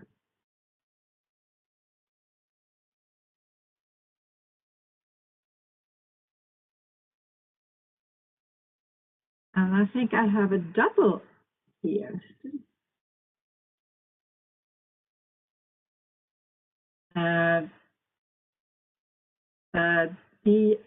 The first one should read Women Engineering Group of the Year Award. Sorry. And the second one is for students. So correction there. The Renamed Women Engineering Student Affinity Group of the Year Award goes to Turkey too, to the Beykent University Student Branch in Turkey section. Congratulations to you as well. And I hope you work together. This is really needed. I also like to congratulate the Outstanding Women Engineering section volunteer, and her name is Badur Ammar. Congratulations, Badur. And we also have a prize award for the Outstanding Women Engineering student volunteer, and her name is Anil Sanli. Congratulations, Anil. Next, please. This Clementina Sadova Award is the most distinguished award we have for women in engineering. And this year it goes to Professor Hajit Messer Yaron for her outstanding personal and career achievements and noteworthy support and inspiration to women in the profession. Congratulations, Hajit. For those who don't know history of Clementina Saduva. I think I have a minute for that. Clementina was the first woman to work with women in engineering in Region 8, and she was taking part in our meetings, and she was having a struggle to get her voice heard, and she had a strong voice, and she was also heard. Unfortunately,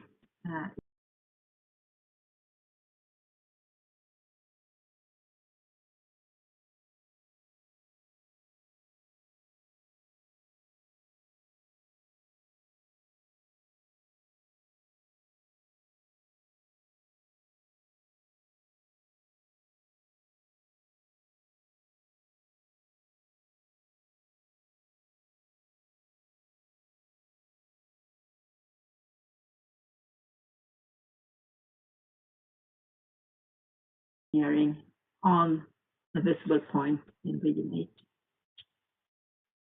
8. Next, please.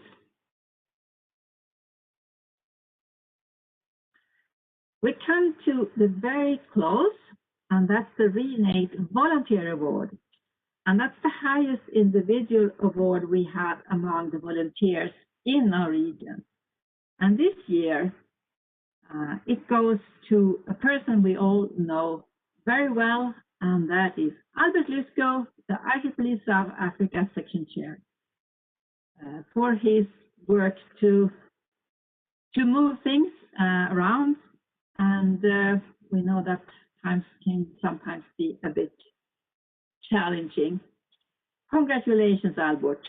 Albert, this is a great achievement, and it's a great honor to give you this.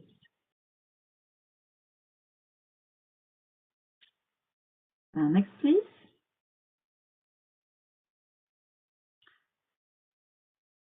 Next. Finally, I like to conclude, and that is to say that those people that now are leaving the OPCON and the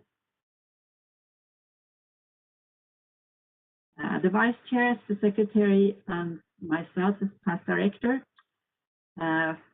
we will get a small certificate of memory too, because we have spent, let's say, many hours. We have had lots of fun, and we have learned a lot during these years that we've been working together.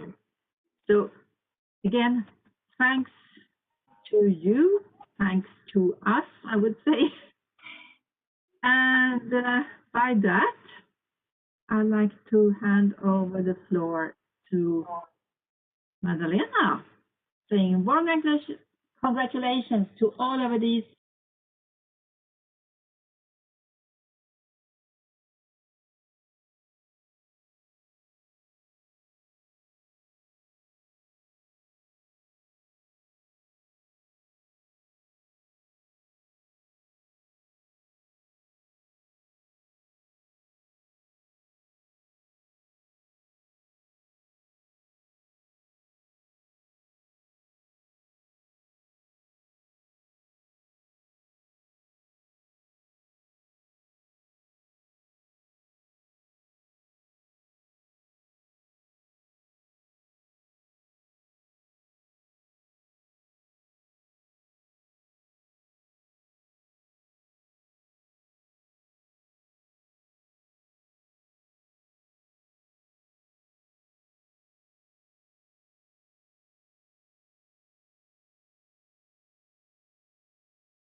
And goodbye for me as past director. Thank you. Thank you, Margareta, once more. So now I think we are ready to go to the part of the meeting where we put together the motions that we are going to submit for approval to the committee. So traditionally, the director-elect takes care of this part. So I see Vincent is there. So Vin Puri is there. So Vin is learning now. So I will pass the floor now give the floor now to Antonio. And essentially we have two motions with a number of annex. The second one is a motion with 8 annex, and I must say that this is related to the who passed away during the recent month. Not precisely all of them because of COVID. Actually, very few of them were, the reason was that. And I have added from the last Saturday one more that came through during these days. So with this, I will give the floor to Antonio. Thank you, Magdalena. Hi, everyone. So yes, Magdalena mentioned we have a couple of motions to be presented to you and eventually approved. The first one is related to the visual image of the region. So maybe you know that from a few years ago, there is a team at the IEEE, the Digital and Creative Innovations team, who is working on improving and adapting the image of different, of the whole IEEE and also of different parts and units of the organization. Now it's being the turn of the geographical units. So they have developed kind of a uniform way of identifying the regions, but also each region has its own unique look. So they are proposing us to adopt the logo, which is there on your screen now. And not just this logo, there are a number of variations that are available, and there is also a manual to apply this visual identity. So the motion for this will be resolved that the IEEE Region 8 visual identity attached here of, can you scroll up? I was reading. Yeah, attached hereof and the different variations provided by IEEE DCI, including a high resolution version with a detailed map, are adopted as official. So this is the motion. I believe we will need somebody to second it. This is Sohaib. I second that. Thank you, Sohaib. So any discussion now, comments on the motion? There are a number of files there that will be made available for everyone to use them when creating, let's say, images or files related to the region, presentations or this type of thing. Okay, it seems there is no discussion. Antonio, I do have one hand up, Albert. By the way. Thank you very much, and good evening, everyone. Just wondering, do we have any say in objecting to changing the logo for the region? I'm sorry, I'm not sure I could understand you. Can you repeat, please? Oh, sorry. Okay. Good evening, everyone. I'm just wondering if there would be a possibility to raise any objections to introducing new logo and sort of ground the point. Yeah, you can object if you wish, if you don't like for that reason. But can you please explain the reasons? Okay.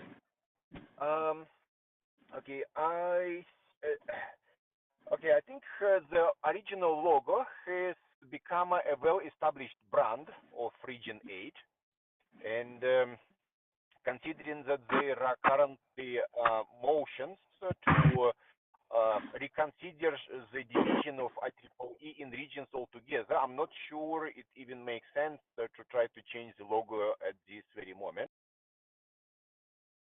I believe, yes, the branch behind the original logo should rather be kept, and the new logo, in personal view, is a little bit less distinct and a little bit less clear than the logo we used to we are all used to.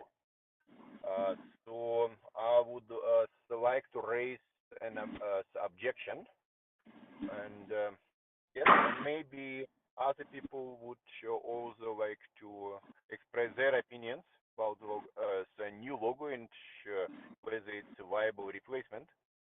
Thank you. Okay, thank you, Albert. I think we have more raised hand, but I don't remember the order. Christy, do you know which one was first? Mona and then you, Charles. Okay, Mona, please. Hi, Antonio. Thank you very much. I'm actually in favor of the change, particularly that it relates to the quality and digital branding of IEEE.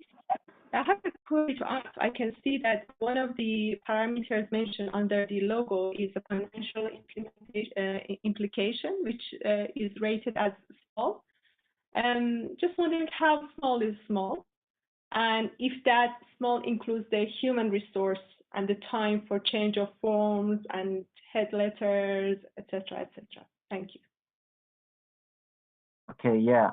Yeah, I graded them as small, like a first approach. I believe that these days we are having very little physical objects where we print the logo. Almost everything is done in digital. So as provided that we have a number of files which contain the logo and the different variations. So we will have files for light background, for dark background,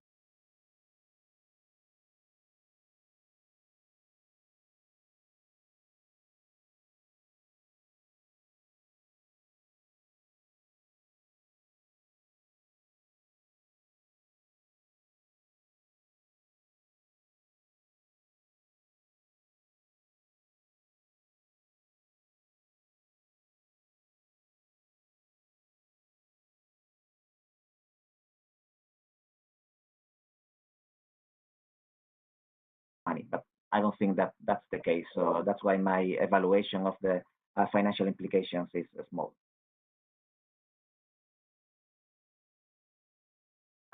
Yeah, I believe next one is Mikal. Hi, Antonio. Just a comment. I like this new logo. The reason is that in the previous logo, Mauritius section was not even there. So in this new logo, yes, our section is now a dot in the map, but it is still a big thing for us in Mauritius as the whole. Thank you so much. Thank you very much for that comment. Yeah, I'm also happy. I have to tell you that we have even a higher resolution version of this, very, very high resolution, and a lot of the small places of land within the region are there. We probably forgot something, but I remember that Magdalena did a great job in making sure that all the small islands and places of land that we have in the region were represented in the higher resolution. So if we want to print something really large, very small details of the region will be there. And I agree with you that this is important. Thank you. Gracias. Thank you. Antonio, Magdalena would also like to comment. Magdalena is the chair of this meeting. Yeah.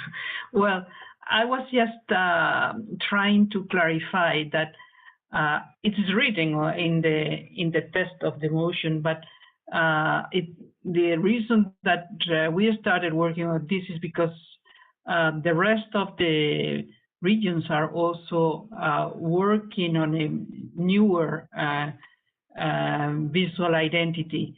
And in response to what Albert was saying, all the elements of the current logo are here. IEEE is there, Region 8 is there, the number 8 is much clearer. The fonts are a bit more, let's say, modern. And what we value the most is that the shape of the map is a bit more within reality, let's say. It's difficult to put in 2D something that is 3D, of course, but this is what we tried using the different way of doing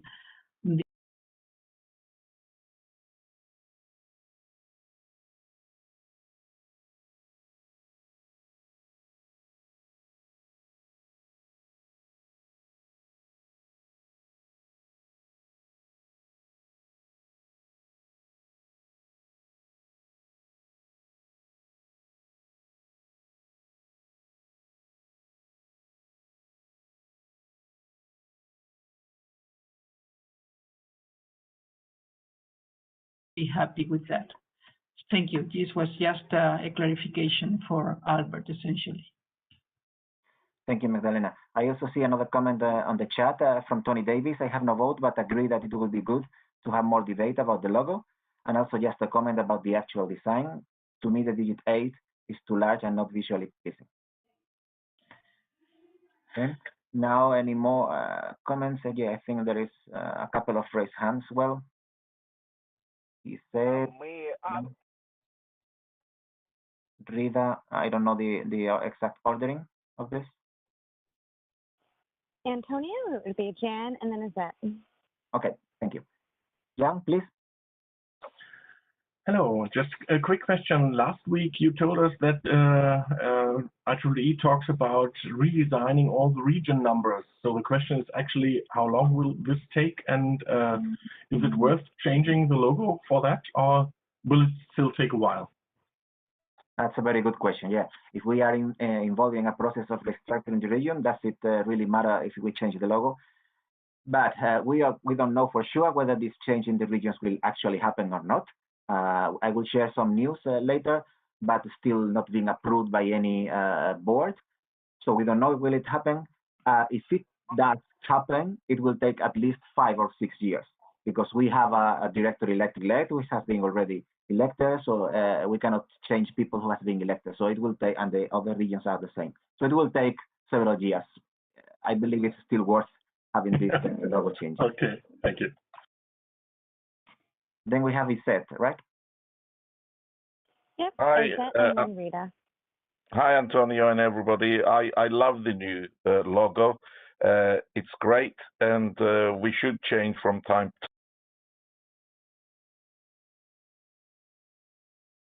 times. I would tend to agree just a little bit, although I said I love the logo.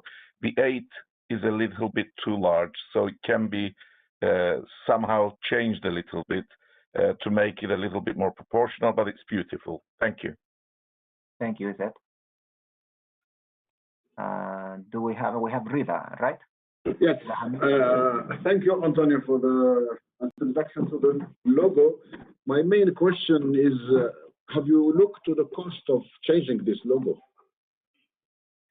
Well, so the design of the logo has been done for us, not from our initiative. It was their initiative, changing the logo of all regions. I'm talking about general cost. What's going to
this to do that in to do this in opposition? So anybody opposing, or how do you want to do that?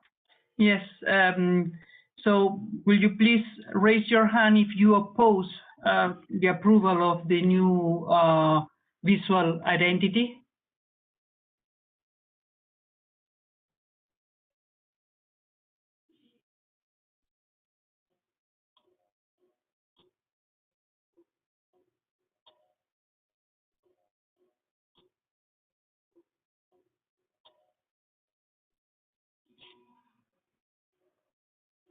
So I see there are still 6 raised hands.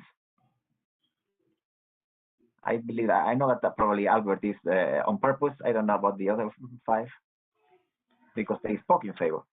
But anyway. So well, now they are.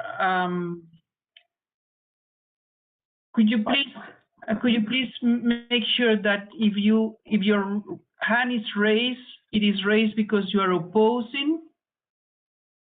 I will give some more seconds for that. Otherwise, now we are counting the hands that are raised. I think we have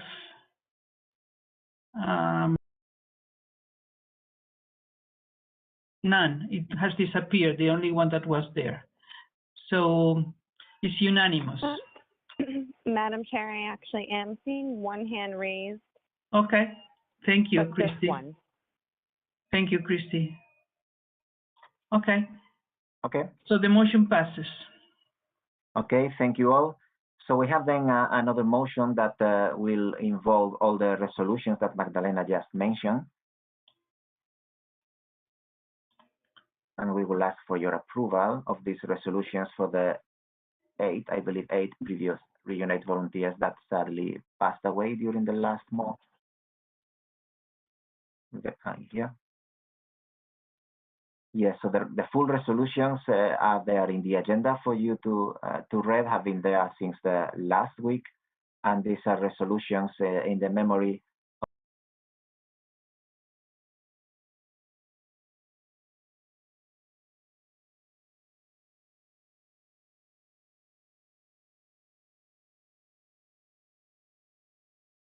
So the motion is resolved that the IEEE Reunite Committee approves the resolutions on behalf of the following Reunite volunteers as given in attachment: Thomas Parde, Walter Propster, Istvan Baida, Moitaba Her Sade, Odieri Oguabarebeirama Oruye, Alexander Merhasin, Peter Excel, and Eche Alpuga. I will need a second for this motion.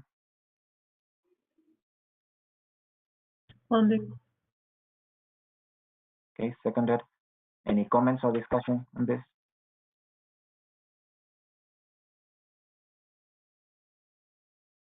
Antonio, seeing no new raised hands. Thank you, Christy. So we can go for voting again. Anybody opposing to this motion, do you please raise your hand?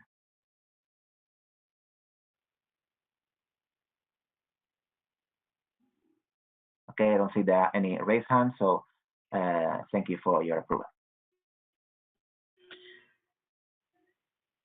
Thank you. Thank you, everybody. So this ends this part of the meeting. So now we move to the next. Can I have the agenda, please, in front of me? Thank you. So the next item in our agenda is going to be presented by our incoming director, Antonio Luque, Region 8 Director-elect.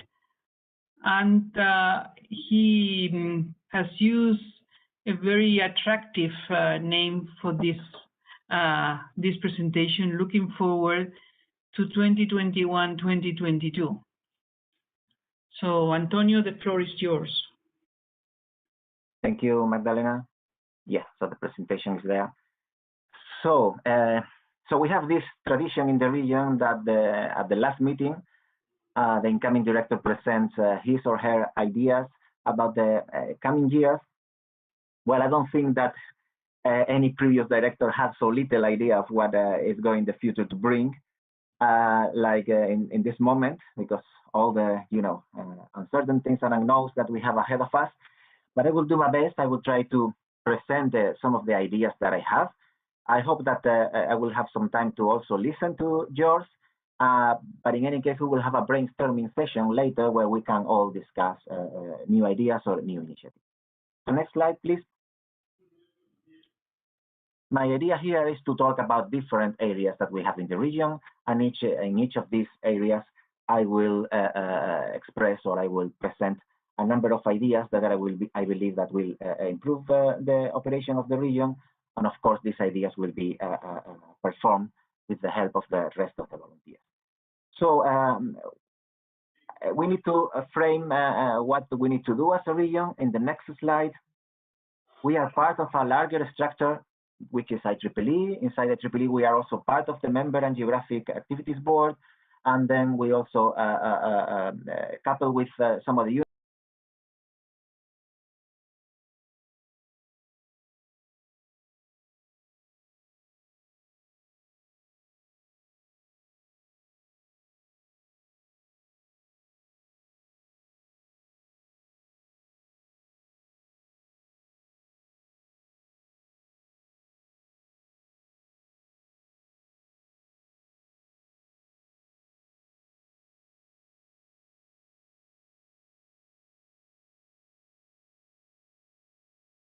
were already elected. So this will be the operating committee of the region that will be serving the volunteers and members of the region. But this is not just the only team that we will have. We also have next. We also have all the section chairs. Yeah, 59 section chairs, 10 subsection chairs, and 1 council chair that we have in the region at this moment. All of you are also part of the team of the region, and we need to work together in achieving these objectives. But in addition, we also have, next please, the rest of the volunteers in the region that we call the subcommittee. There will be chairs, and there will be other appointed members. So we will be a big team, big family, and we will be working together. And one of my big intentions is to try to make this a reality, that we will be working together and as a team. The people, what are the priorities? What are the main lines that we will try to achieve in the region? Well, for the last 6 or 7 or even more years, these have been the 4 priorities of the region: students and young professionals, getting closer to industry, section vitality, and focus on Africa. I mainly agree with these priorities, but maybe we should try to make them more aligned, or maybe a little bit more enlarged. So in the next slide, we can rephrase these priorities, like provide a member experience that is valuable for the whole professional life of everyone, making sure that everyone is welcome, bring new volunteers and engage them, and also improve our presence in general in underserved communities. And all of this aligned with the IEEE strategic plan, which we also need to follow. So I will have these, let's say, wider priorities, but I would also like to have an even wider priority in the next slide, which will be adapt to the new situation, reboot, restart the initiatives, restart the region and the activities when we are able to do that. So we all know that the situation is what will probably drive our action during the next month at least. So we will have to adapt to that, and we will have to be prepared when the pandemic ends to slowly get back to the new normal, the old normal, or whatever we think is the best option. Next slide. In the following minutes, I will try to share some ideas for the different areas of the region, and as I mentioned, these ideas will be coordinated with the rest of the volunteers. Next slide, please. So in general, for me, the most important thing that we have in the region is volunteers. If we don't have volunteers, we can do anything. We can do nothing, right? And keeping our volunteers will be challenging during the coming years, because all incentives that we have for the volunteers probably are not the same. They are different now. It's more difficult to network in person. Attending events in person is something almost impossible. Meeting new people. These were the incentives that we had for the people, and I believe they were very valuable, and we don't have that. But even if we have them, we know that volunteering takes significant time. Not everybody can spend that time in volunteering for the region. So we will try to, let's say, collect people, bring people that will be able to spend maybe smaller time, chunks of time, and help the region in different ways, maybe only for a short time, maybe for only 1 month or 2 months. For example, organizing one special event, doing only this task or that task, and then hopefully they will be around for longer and more motivated. We will also think on creating a permanent committee on diversity, equity, and inclusion, which is a very important topic on IEEE, and I believe it's even more important in our region. Next slide. About the internal operation of the region, in coordination with the Secretary and the Treasurer, I will try to strengthen the role of this committee, of this body. I believe this should be the real governing body of the region. We will try to bring everything to the knowledge and to the approval when needed of this of the Region 8 committee. We will try to have more transparency and even more information coming to the region committee. We will try to make little improvements in the preparation of the budgets, try to have them in advance. The treasurer already talked about allocating budget for new initiatives, and we will talk about that later in the brainstorming session. Also, it will be nice to have operation manuals for other subcommittees. That will make the transition to new volunteers easier every 2 years, so that things will be on paper, on writing, and everybody will know how to behave. Also, something that we should try to improve is the collaboration with the IEEE office that we have in Vienna. Next slide. Regarding member activities in coordination with the newly elected vice chair, we need to restart Region 8 News. We know that it had a lot of problems in the last years. Some steps have already been taken by the current vice chair, by the current team, by the current publication and communications leader.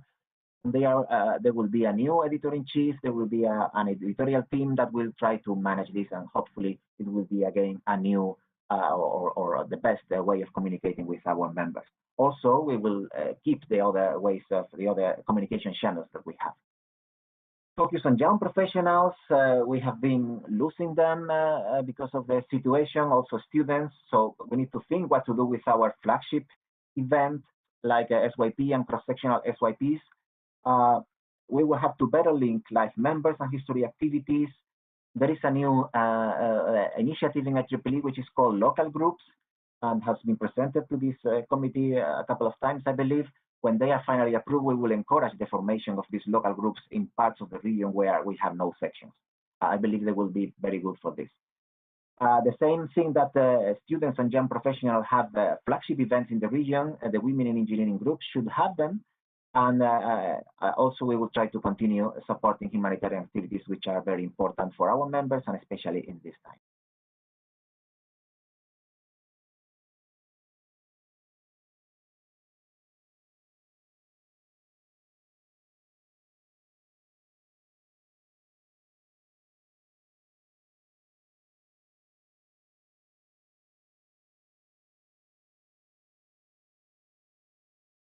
Next one, technical activities, in coordination with the vice chair, of course.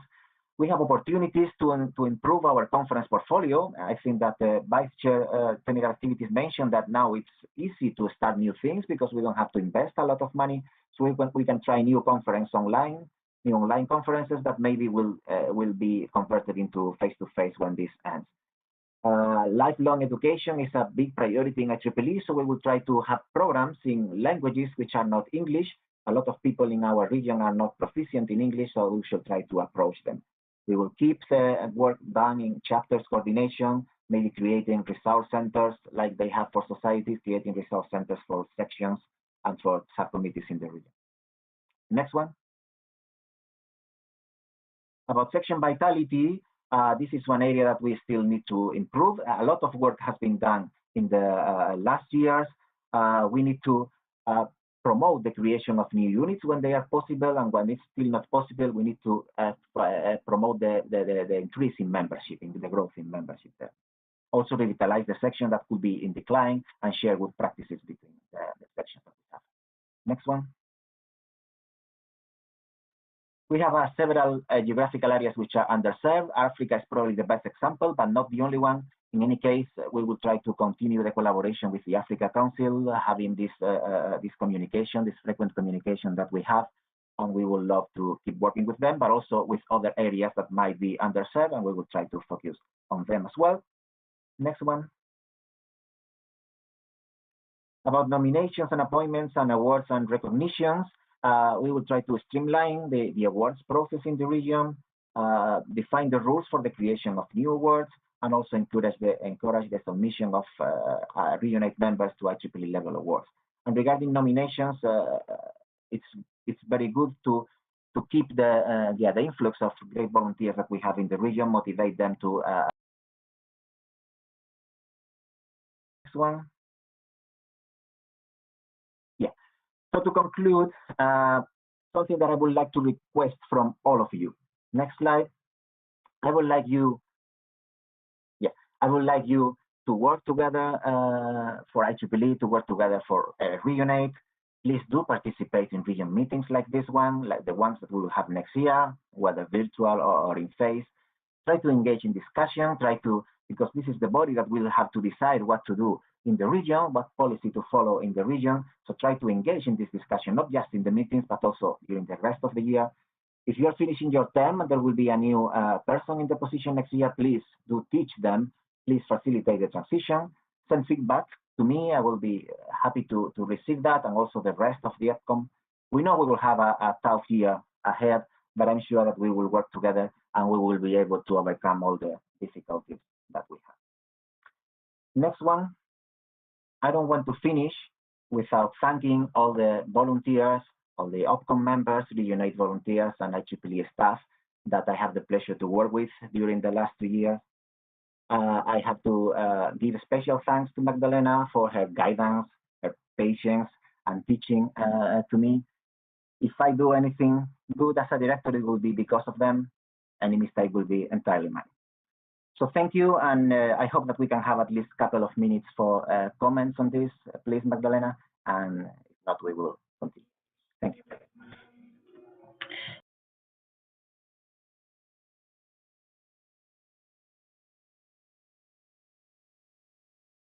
Session is for, so I would prefer to listen to what the ideas that other people have.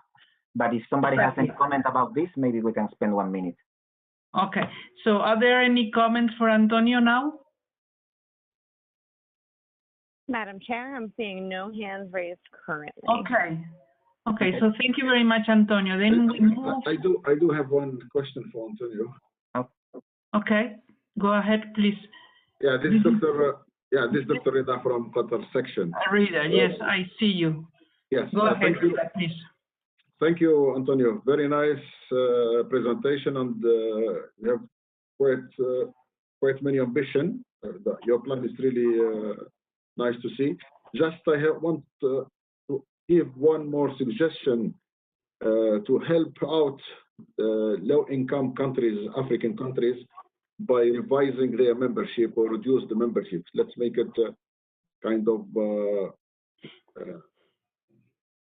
what you call it? Revising to make it kind of symbolic. I don't know if that's feasible or not, but that's my suggestion. Thank you. Yeah, thank you. I think that we need to do something with the membership fees of low-income countries.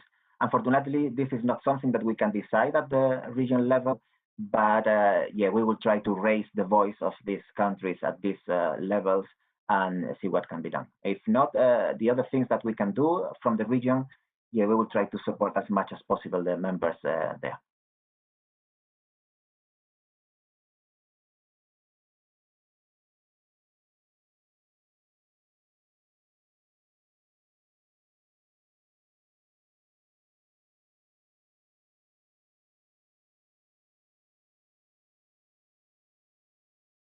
But we would like to hear mainly the section chairs and any other person from the audience. What I mean is that among the OPCOM members, we have discussed a lot about the future about new initiative, about strategic planning for the future, and so on. So now this time is should be, let's say, reserved mainly, and I don't say exclusively, but mainly for the section chairs and anybody else in the audience that would like to give us good suggestion, initiatives, whatever.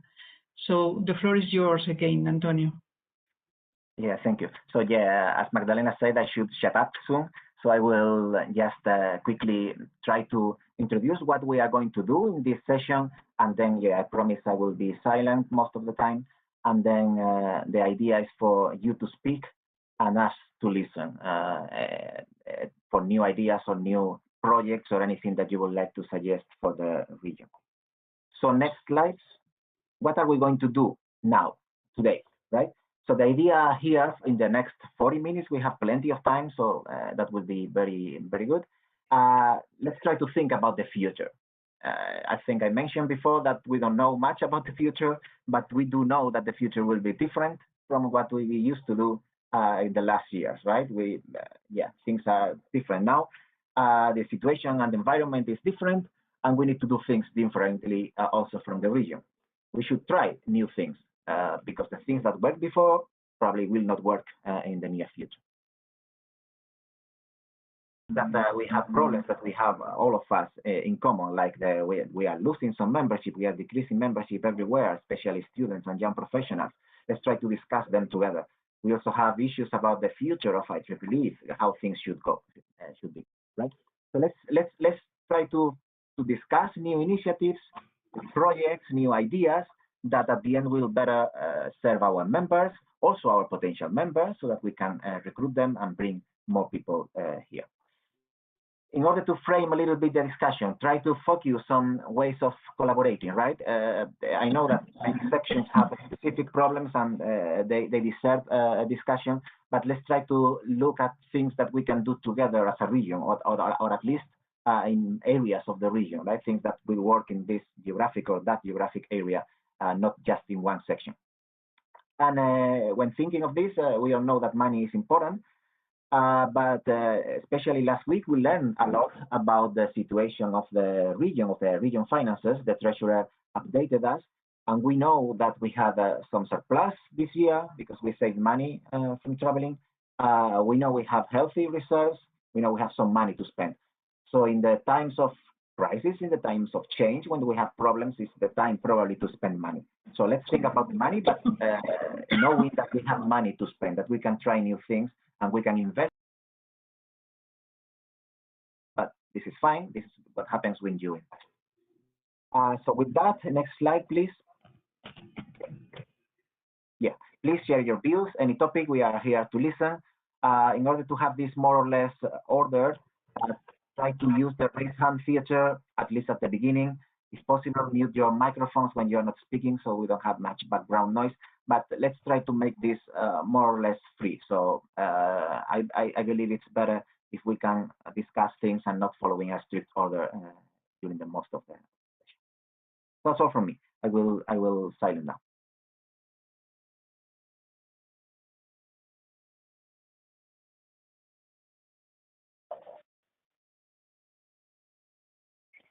Okay, Antonio, we do have David's hand up. David, you can go ahead and unmute yourself. Thank you, and thanks, Antonio, for your presentation. And you can always count on South Africa section for continuous support and working with the vision that you have for the region, as well as the progress of IEEE work in Africa. So I chair South Africa section at the moment, and one of the initiatives that we have that we're currently working on, also working through the Africa Council, is IEEE getting closer to industry. You've highlighted that this is one of the key focus of the next 2 years, 2021-2022. It overlaps nicely with the vision we have here within the section and the programs that we have in place. Time wouldn't permit me to go into much details of what we've planned, but we'll share this with the Africa Council, and in due course, I think this will float around. So that's one suggestion that we have And I'm quite happy to see that it is part of your vision for the next 2 years. Thank you.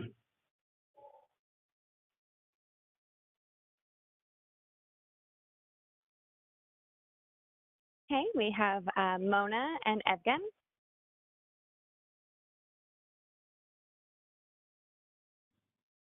Hi again, Antonio. Thank you very much for the presentation and for the topic to allow us to engage and share our experience. So we have got actually three priorities in our section, which actually can be led to different initiatives in IEEE. The first one, as David just mentioned, is getting closer to industry. But on that point, what I want to add up is how we are going to get closer by the new initiative. One of the activities that we are doing in the section is the professional registration and accreditation program. I know that Italy section has also got a similar situation as we have in UK and Ireland, and possibly other sections in the Region 8. It's a very challenging process, but it's quite clear how we can actually attract members of industry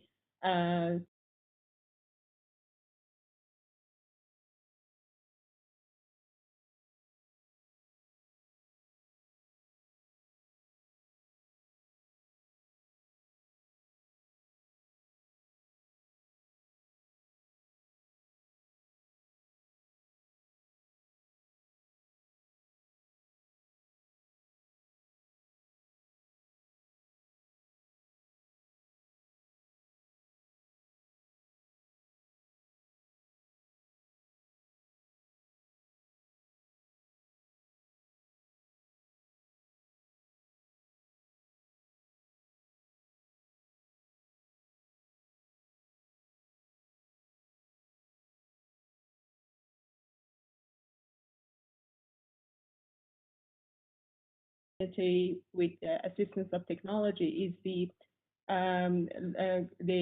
needs for the members, whether it's the needs as a result of COVID situation, mental health, parents taking care of special needs kids, down to more general issues that we see in our communities in different parts of Region 8. So we have got examples of sites, but how we are going to make that projects more collaborative across different sections is perhaps one of the initiatives that Region 8 can help us to connect these similar projects that each section is running when there is a coverage and mutual interest and benefit. Thank you.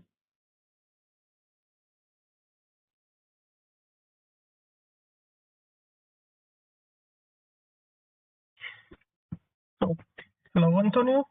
Thank you very much for this opportunity. I have few ideas related to the future operations.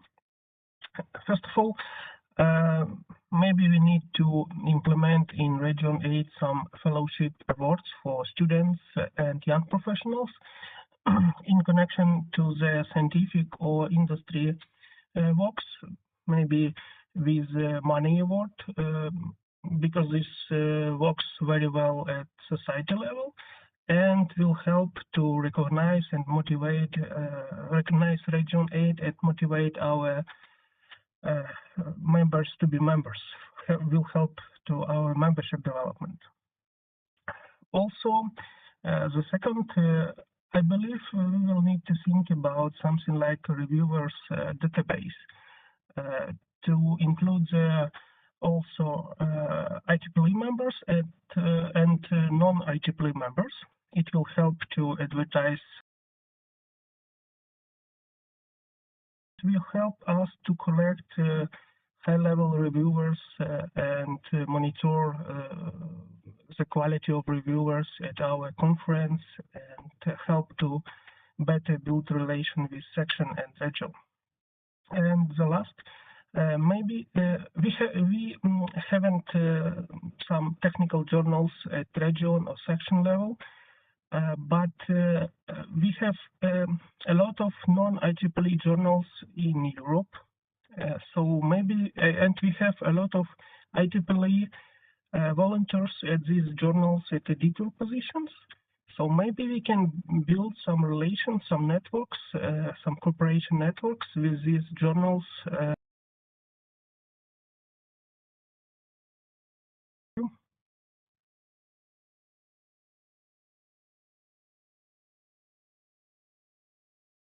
Antonio, we have Mohammed, Allah, Victor, and Latvia. Yes, hello Antonio, hello everyone. I would like to share a few ideas, basically to focus on students and for getting more conferences and revenue. So in terms of supporting students, I think the mentoring program was very excellent. We thank Region 8 for this initiative. I've been involved in this program and I found it very useful. Sometimes it's really good that your mentee can be even matching you with research interest.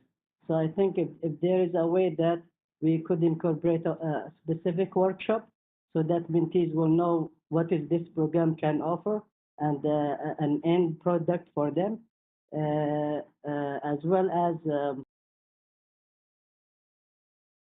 mentees. So a workshop will be very useful. And also if there is a matching of research interest, sometimes mentee would like to work on specific technical research problems. The other thing is about a link or coordination with technical chapters so that students can get certificates and of course also probably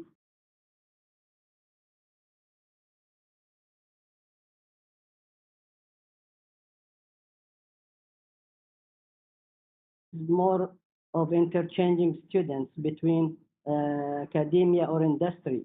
But I think if there is a link that we can initiate through Region 8, so that also training programs or internships can be put forward instead of just only matching or exchanging students. The other, I think the last point that I have is considering to promote virtual flagship conferences. There are lots of flagship conferences that can be even at an area of a region. For example, Gulf countries or some parts of North Africa or even in Europe or even at Region 8. But I think if we dedicate backhaul virtual flagship conferences, I mean, just being virtual in a yearly basis, that will, I think, attract more attendees and get probably more revenue to Region 8. So I would like to thank you here. Thank you so much. Thank you. Yeah, I don't remember the other who was next. Sorry about that. After Mohammed. Okay, maybe I can continue. Sure. Yeah, please. I can continue. Nadezhda Kunitsina, Latvia section chair. I would like just to add, according to the conference organizing, we had this experience this year. We shared one conference at the UCON between us, Riga Technical University, and Latvia section, and Estonian colleagues. So the same conference was in this, let's say, almost in the same time in two places. And of course, because of the COVID situation, we was not able to travel, but it is much better than to have only virtual conference.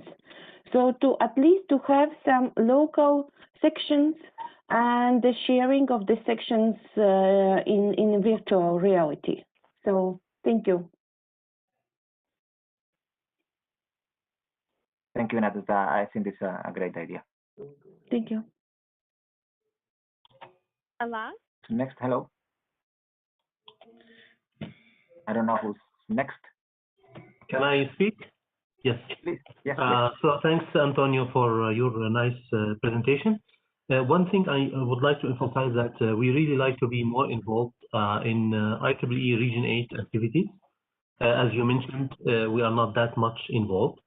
One also thing, you mentioned that there will be some money to spend but it's important that the evaluation process is faster. Now, I remember I submitted a proposal for site call since 2 months, and still we didn't know the results yet. So if the call, for example, relates to COVID-19, I think it should be processed in a faster way. So just one recommendation to process the the proposal faster. Another thing that is really highly important, we face a lot of delays from IEEE in providing the paperwork needed for registering the sections. And this is a very urgent and sensitive issue. I will give you an example. I'm here since 8 months waiting IEEE to send me the needed paperwork to be able to register the section in Jordan. And still we are back and forth with them. So this is really very crucial and very critical thing. And I don't know why this much delay is taking place from IEEE management. Finally, for WebEx, to reserve WebEx for an event, since compared with Zoom or other application, you can get the permission instantaneously. I understand we have to wait, but if it will be less delay, it will be better for us. This is by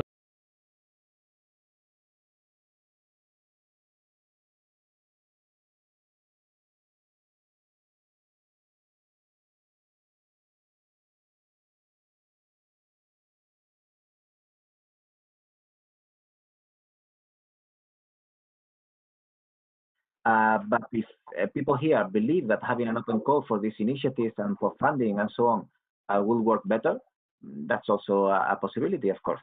So if you prefer to do it that way, that's fine. Thank you.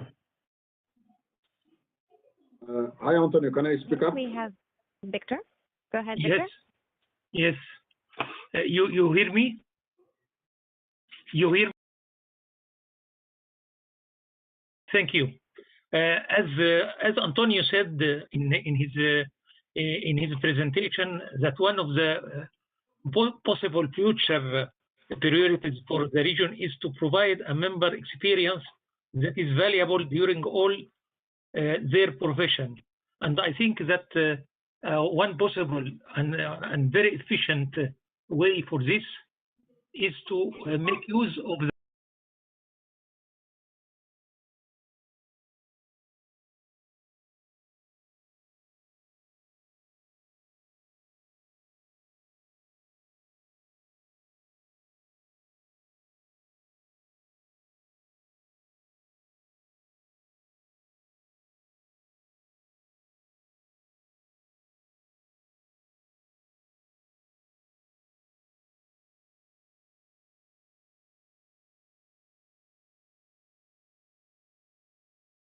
project and grant subcommittee.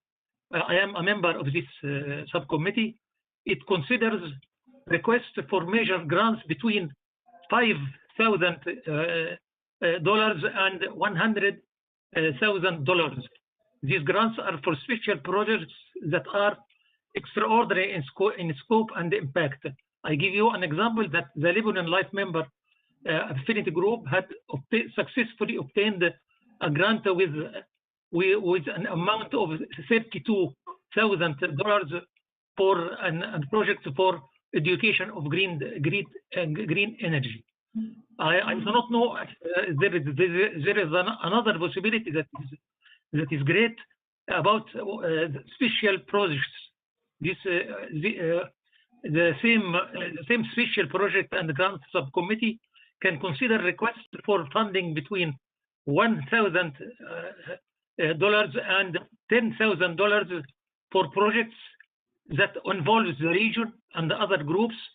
Special projects examples could be a symposium or workshop with several speakers, invited guests,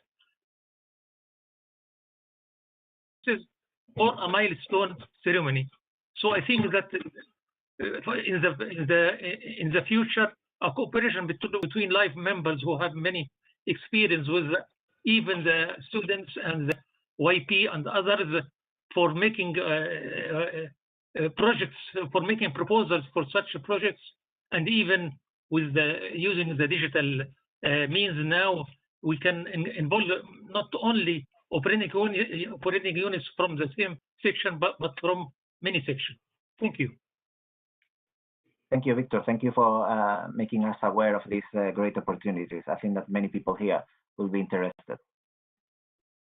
Thank you. And I'm ready to send to them the details about the possibilities and the website that they can connect it to it. That will be very much appreciated. Hello, Antonio.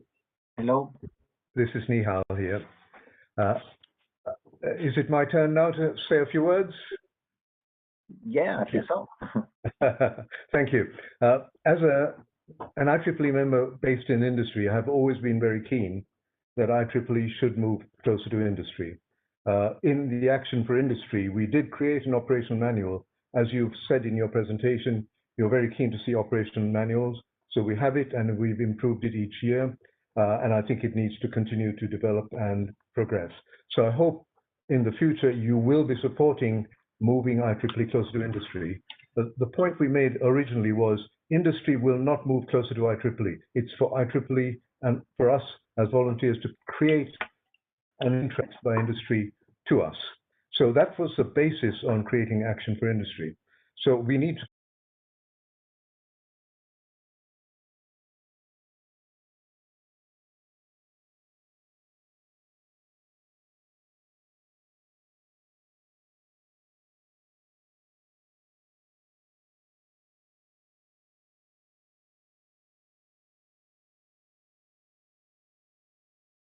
all the mentors that contributed are from industry, and they wanted the move of IEEE closer to industry in Region 8, and that we can strengthen Action for Industry and look forward to your involvement and our involvement in making this progress.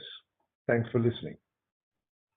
Thank you, Nihal. Yeah, definitely. I mentioned, and of course, this is something that we need to do. We are not serving adequately the professionals working in industry, and I believe that that is impacting also our, let's say, our membership in students and young professionals grades or ages, right? Because they feel if they are not pursuing an academic career, then IEEE is not the place for them, and this is a mistake that we should solve among all. Yeah. I completely agree. Thank you. Hi, this is Vincent. Oh, sorry. Do you want to go ahead, Rida? Yes, please, if you don't mind. Okay, go ahead. Thank you so much. Thank you. Antonio, I have a great suggestion is to initiate a bigger challenge from Region 8, especially. Antonio, I have a great suggestion is to initiate a bigger challenge from Region 8, especially related to COVID-19, because worldwide everybody is suffering. And the first type of challenge that I suggest here is to build up or put competition to come up with intelligent pandemic response toward efficient optimization of healthcare resources and priority-based patient allocation. And the second bigger challenge that can be also related to applying machine learning and artificial intelligence related to a database that can be created by IEEE of X-ray and CT scan to help screening COVID-19 patients. So this is, I think, this type of challenges that if you have some with good funds or good awards, that will link also our industrial partner in biomedical sector, and they will be interested to this type of activities. Okay, that's my suggestion, and I will leave the floor to you. Thank you, Rita. And I'm sure that the newly elected vice chair for technical activities is listening, so I believe he will be willing to know more details about the idea and pursue this type of things. Yeah, thank you. Vincent? Yes, thank you. So Vincent, I guess I'm the chair of the Kenya section. Now, I think we need to, particularly for the Kenya section, and I believe the sections around East Africa, the membership, particularly the students and young professionals, could really do with some more practical activities. And here I see two opportunities. One, if we can encourage the linkage with industry, as various speakers have said, we I think we have a role where industry can actually benefit from the input from the young professionals and the student engineers, either through actually handling or solving specific problems that the industries may have on the ground. And to do this, I think we should leverage on some of the global agreements we already have with IEEE and see how we can actually get these agreements activated and brought to some practical activities on the ground. Reason I say this is I know for a lot of the big global players, by the time you get to the ground, say in most of the African countries, you find their operations are very small and usually just operational, and decision making tends to be at the global level. So since we already have some of these agreements, I think we can leverage that position and see how we can actually get real activities happening on the ground. Second, I think we can actually make better use of the site initiatives. There's a lot of challenges, engineering challenges and social challenges that can actually be solved by the local engineers and young professionals. What tends to lack is a little bit of information on out there. For example, what new technology components can actually be used to help solve the problem. Perhaps the best practice in putting this together. And the big challenge tends to come in from the point of actually putting together to try and get funding for initiatives. At least I can say from what I have seen, a lot of site proposals have never made it through because I think just purely the young professionals especially aren't able to put together papers that can elicit that support. So if we can address those two areas, I think we can get better value to our members on the ground, and also at the same time, give industry value by, for example, testing their component, testing their equipment, and also actually giving them solutions to some of the problems that they may be looking at solving on the ground, particularly in this area of sub-Saharan Africa. Thank you. Thank you, Vincent. I agree with these two issues that you mentioned, like the final step in the site projects when, as you level them, get into the ground. It's something we need to work. Is there anybody else on the queue? Yes, Adam Browski from Poland section. Hi, Adam. Hi. I would like to mention a quite interesting initiative of the Poland section going towards cooperation with industry. Namely, these are two things. First of all, we have a platform, a database, when industrial partners can define research areas for students or even titles of diploma thesis for students. And students can choose direct cooperation with particular industrial partners and particular persons, including their supervisors from various universities. And the second initiative is a diploma contest. Very interesting results. We obtained very interesting results this year. So we think that this is a very active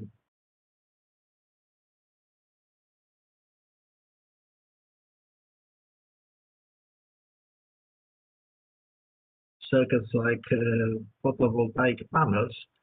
And in this year, we will try to win again milestone for Jan Szczepanik, who is a pioneer of television technologies. So these are our two major directions of activity. Thank you. Thank you, Adam. I'm sure that this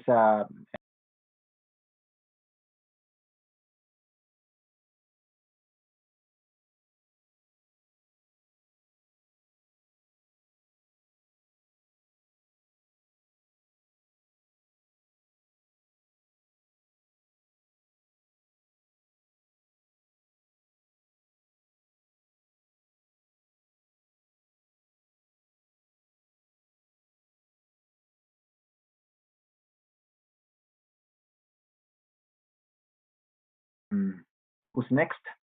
I think we still have a few more raised hands. I can see Matei Paja, Marius Antonio, but I don't know the order. I'm sorry about that. So maybe Marius was first. Marius? Okay. Go Thank ahead.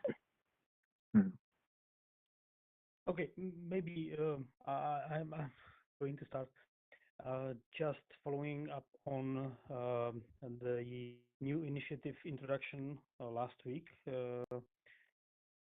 I think any proposal which is going to come should cover as many activities we currently doing.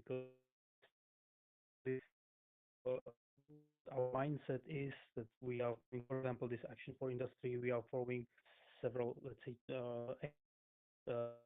and we really if we need to switch to another direction or add another direction. And I believe this would be the same for most of the committees or subcommittees. But let's maybe consider or think about some common ground problem and how to help all these activities by a single initiative. And I believe one of the great ideas last week was to support online meetings to all the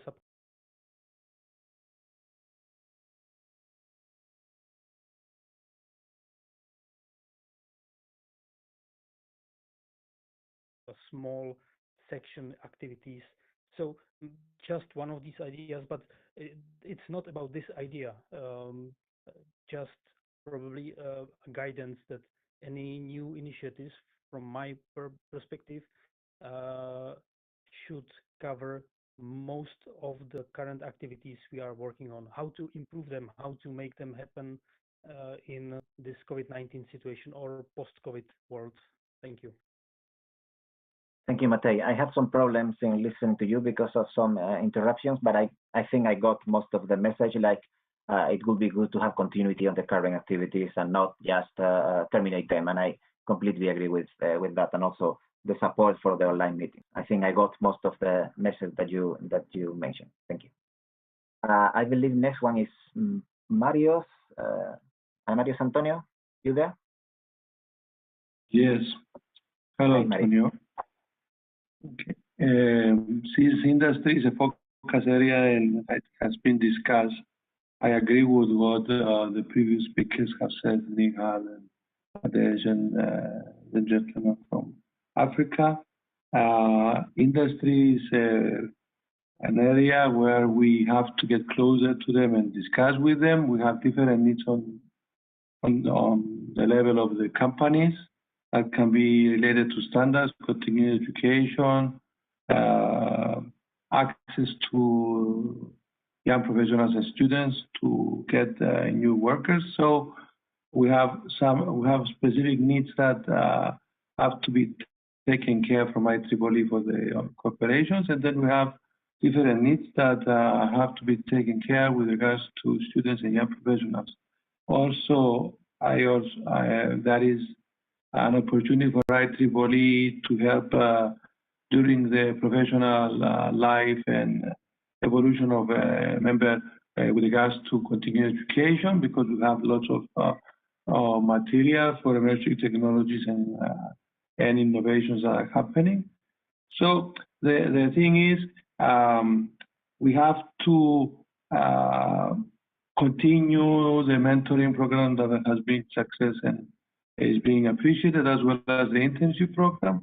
And we have to add on those two other activities that will better fit the needs and the requirements of both industry as well as I am also thinking that looking into the professional development as a chapter course or a path, maybe an idea that we can check, but this is also on the corporate level of IEEE, as well as the corporate membership that is being discussed and on the IEEE top level and the corporation. So yes, industry is provides an opportunity for IEEE to get new members as well as keeping its existing members where they move from being students to young professionals, but not only to young professionals, but professionals with more experience in general. So there are lots of things to do, and I want to mention that we already share best practices through workshops between section industry ambassadors, so that for all section chairs to know. We have done one in Athens during the Region 8 meeting, and then a separate event in Kenya. And this is a plan that has to be followed, because every time we have these events, people are getting more aware of best practices involved into the action for industry. And we are also trying to share best practices, and this was a case that was happening through the RTSI that started in Italy, and through that event, more sections are involved, such as France and UK and Ireland and Croatia and other sections. So sharing not only from top down or from bottom up, but also on the same level between sections, industry ambassadors, and in general, they are very critical, as well as getting more young professionals in being involved in section industry ambassador teams. So that's one kind of summary in order to get better results in the focus area that you just described in your presentation. Thank you. Thank you, Marius. Yeah, I'm aware of the many things that the Action for Industry initiative did in the last year. If anything, we need to do more, not terminating any of the things that you will be doing, but also adding on top of that. Yeah, thank you. I believe the next one is Paul Cunningham, who is Division 6 Director-elect and also a Region 8 member, of course. Paul, you there? Thank you very much, Antonio. Colleagues, it's a pleasure for me to join you at this meeting, and I appreciate the valuable ideas that have been shared during this brainstorming session and the commitment to build on what's been achieved in recent years. As incoming Director for Division 6, I look forward to close cooperation with Antonio during his term and congratulate him and congratulate Vin on being Director-elect. I'd like to also confirm my commitment to actually engage with Region 8 leadership and section leadership over the next 2 years to further strengthen cooperation and collaboration in the context of co-designing online and face-to-face capacity building and training focused on enhancing continuing professional education and development of IEEE members across Africa, Europe, and the Middle East. As you know, Division 6 societies include social implications of technology, education, professional communications, technology and engineering management, reliability, product safety engineering, and industrial electronics. And we have considerable experience delivering impactful educational content both online and face-to-face. As many of you know, I have a particular interest in cooperation with sections and subsections in Africa, as well as further strengthening capacity building in resource-constrained environments across the region, and in particular, helping IEEE members make a difference with traditionally disadvantaged communities. So one opportunity in the African context is AFRICON in September. It could provide a valuable opportunity to start this operationalization of cooperation with Division 6. I'll share my contact details in the chat, and I look forward to engaging with region leadership and section chairs over the next few months. Thanks, Antonio, for the opportunity. Thank you, Paul. Definitely, we should improve our collaboration between regions and societies or divisions, and this is something that I believe all of us will agree we are very interested in. I believe we are almost run out of time, or even run out of time. Magdalena, I don't know how do you want to proceed? Yeah, a bit late, so I think we need to stop this brainstorming session. And by the way, you guys did exceedingly well. I am very happy with how fluid this session went, and the many good ideas that came through. We have been taking notes, and we will work together with all this. So hopefully this is going to be very helpful. I think there were some other hands raised. I saw Andre at least. So if you don't mind, in order to not to take more time from your Saturday, I will ask you to use the chat, or anybody else who would like to add something. Use the chat now, or use email, and just communicate with us, with Antonio, with the OPCOM, with whoever you want to do it. But I'm sorry that we need to move forward, otherwise we are going to keep you for too long. We knew that we were going to be a bit longer than we predicted, but I will like to respect people's time and do not take this forward for too long. So if you agree, Antonio, thank you for everything. Then we will move to the next item in the agenda. Yeah, and thank you, everyone. Thank you, everyone. Thank you. And can I have the agenda back here? Christy? Okay, thank you. So we have some minutes for new business. Actually, for new business, I would like to give you a bit of information of what happened the other day, that we have a meeting with the what we call MGA Directors Forum. There was a meeting with all the region directors and the leadership of MGA. And it was essentially to discuss the options for realignment of the regions that were presented by MCI, this company based in Singapore that has been working as external consultant for us. As you remember, there were three options. The first one was to divide the world in 5 regions in one side of the Atlantic, the other 5 in this side of the Atlantic. Sorry. And that was the option that was recommended by the consultant company. And there were 2 other options with different kind of problems that, for us, at least for the people from Region 8 that participated in that discussion, were not too good. So during the meeting with the rest of the directors, we arrived to the conclusion that we were not going with 2 and 3. We were going to analyze option 1, and further on, we ended up with not even option 1.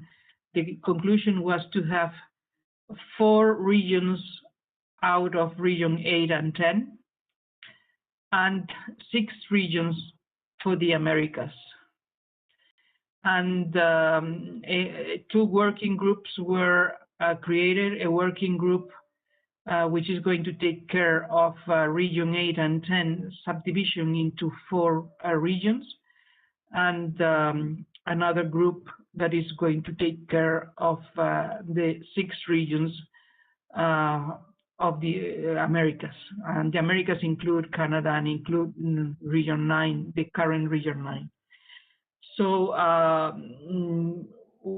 in terms of the timetable, nothing is going to happen until maybe January, February, in which these working groups will start meeting and then bringing a more refined proposal by February, March.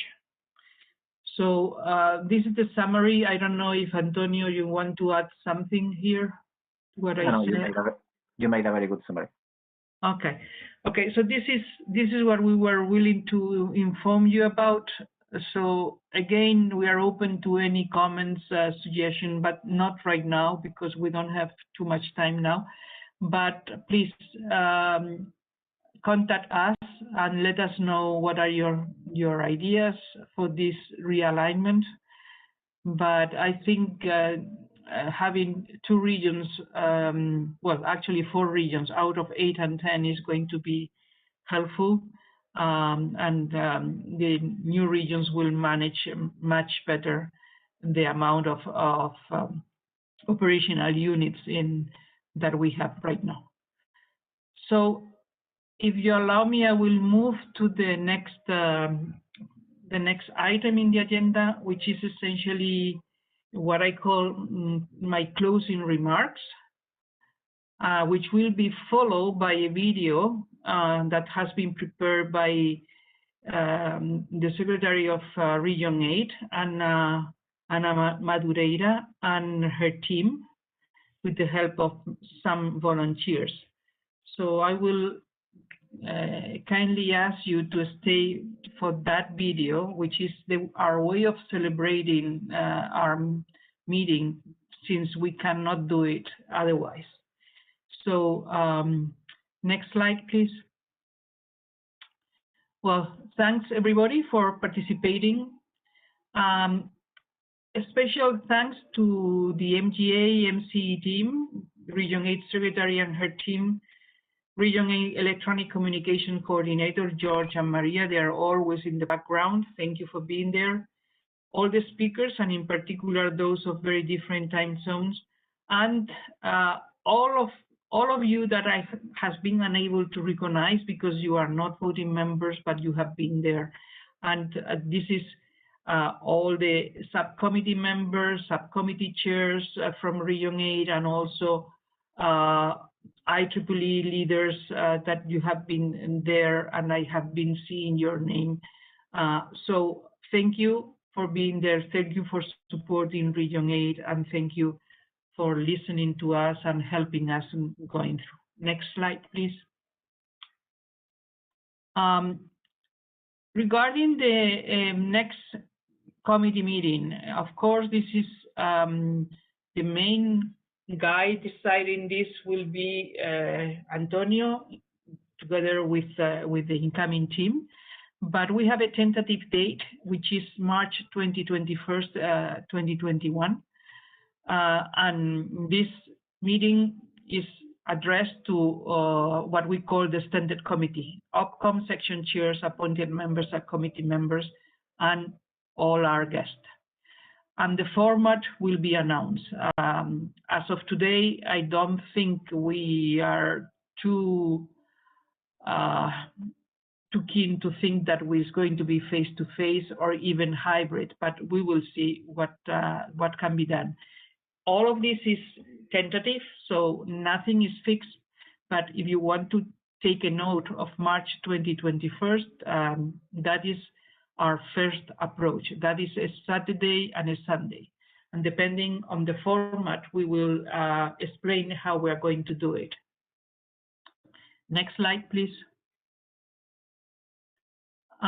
Thanks to the 2019-2020 Region 8 Committee, starting from the OPCOM members, section chairs, subcommittee chairs, all subcommittee regular, corresponding, and ex officio members, Africa Council chairs, and so on.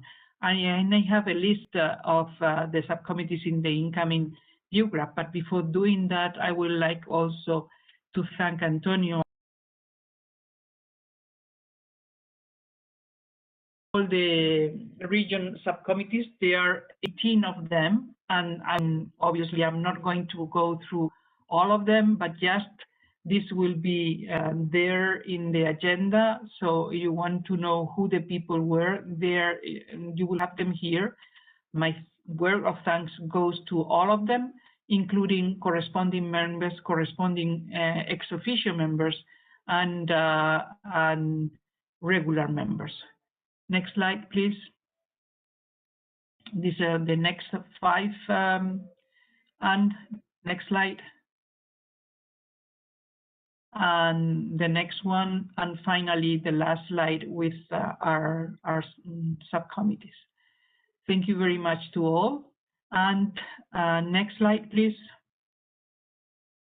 Next slide. And this is the OPCOM this year. I have been very happy working with all of them. Next slide. And I would like you to accept this token of appreciation, which is just a shirt, a T-shirt with the new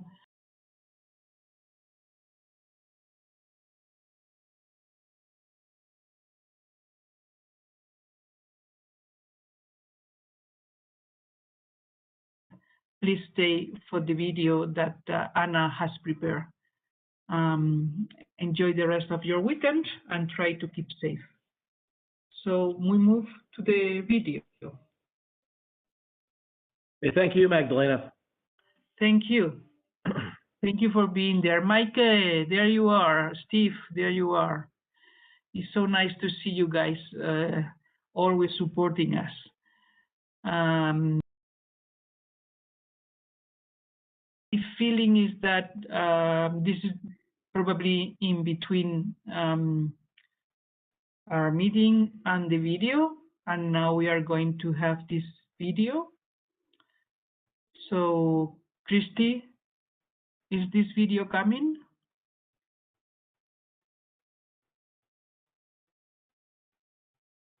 Martin Bastians, I'm seeing you now. Tony Davis has been there. Yep. Hi. Hi. And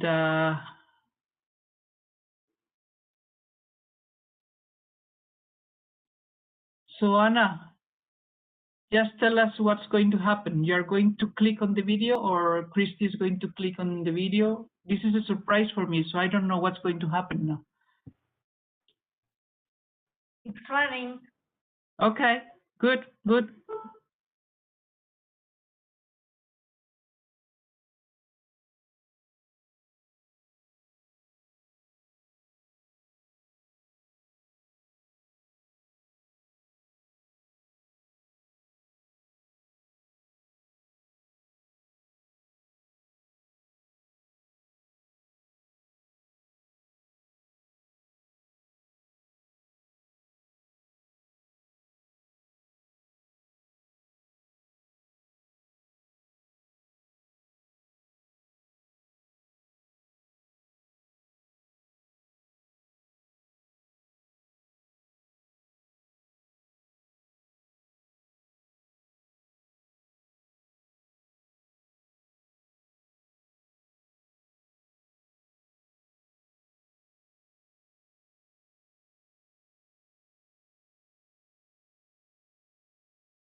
Okay, it's a pity that we are not able to see the whole screen.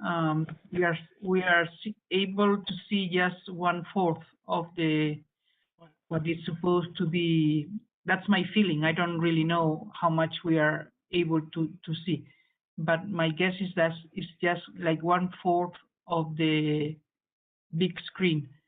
So anyway, Can I suggest that we share the link so that everybody yes, can watch we it? are going to do that, or we already Thank you. decided to do that. Thank you. So Thank we are you. going to share the link, and we can watch it later on. I'm sorry because I know of time to put together this video, but this is these are things that happen. So okay, Anna You can try to can play also. it again as people are Anna, watching. no, don't play it again. Anna can try to share her screen, and if is it working with you, Anna?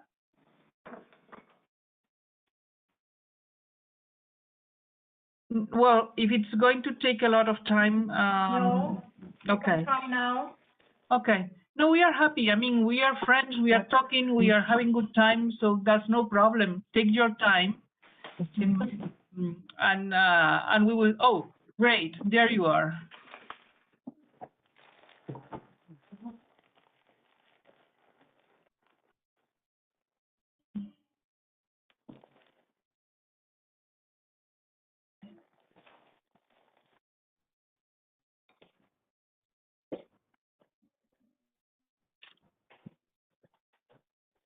Wow. That was Malta. Conrad, that's your meeting.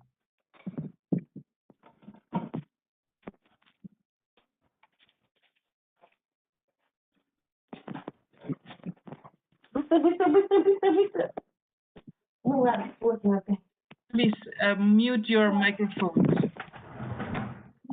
This is Conrad. Malta.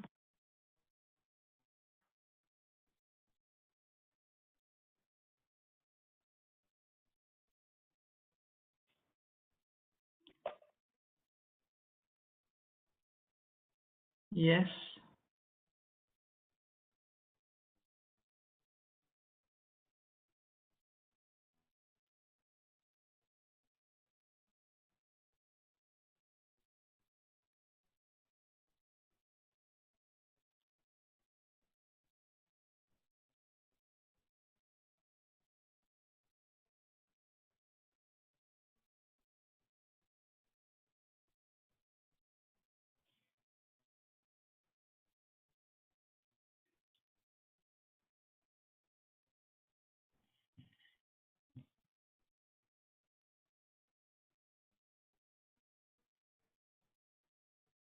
Wow, this was really fun.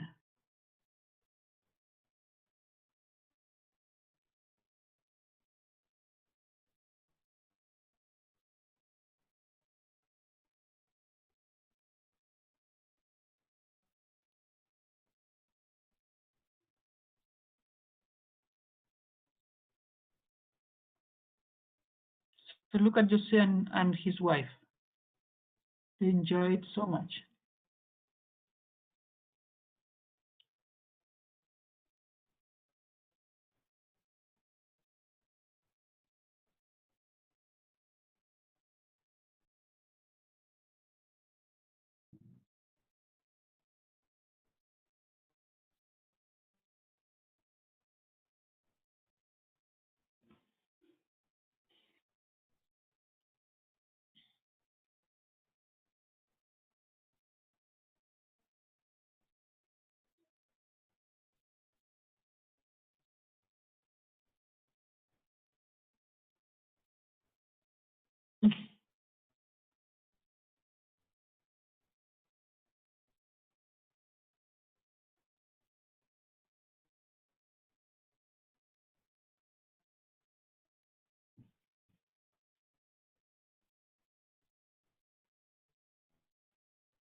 So thank you very much. It's a pity we were not having the audio, but at least we saw the video. So we will have this. We will share the link, and I would like you to join me in a round of applause for Anna and her team who did this, and the volunteers that helped. Thank you. Thank you very much. Okay, and to the team, 2020, don't think that we are done. We still have some time until the end of the year. Okay, so thank you very much, everybody. Thank you for being here. I think it's time to close this meeting. Enjoy the rest of the weekend, and we hope that the next one is going to be face to face. Who knows? Who knows? Let's Hybrid hope so. or hybrid, let's say. Let us have a group picture before we finish. Yeah, we can have a picture. So, Christy, can you take our picture, please? I will not be in the picture because my video, for some reason, decided not to work today. Tomorrow it will work, but not today. Okay, So, CJ, sorry?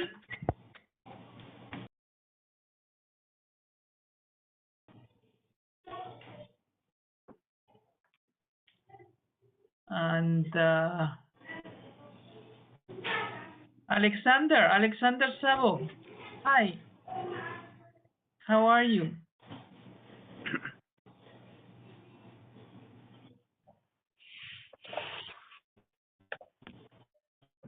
Here I am. Yep. I was just away. Okay, good. Good to see you. Good to see you. Yeah.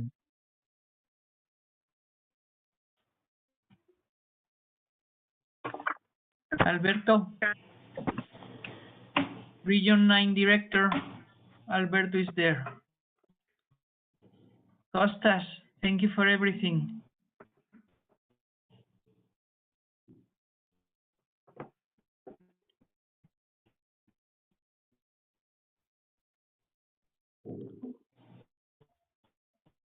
Dora, hi Dora, how are you? Nice to see you. Susanka.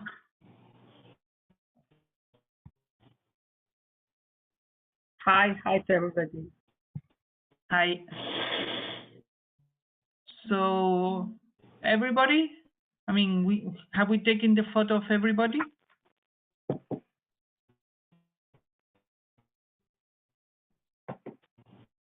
So you have the link to the video. It's already there in the chat, but we will also put it in the web page, of course. And hopefully you can play it with music.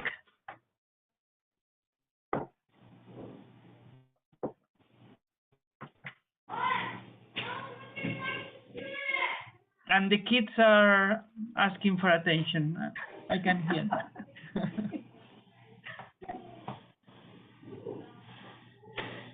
Okay. Good night, Okay. everybody. Bye-bye. Bye-bye then. Evening. Bye-bye. Everybody. Bye, thank you. Bye-bye. Bye-bye. Keep safe. Keep safe. See you. Done now. Bye. Okay, bye everyone. Thank you. Bye-bye. Bye-bye. Bye-bye. Bye.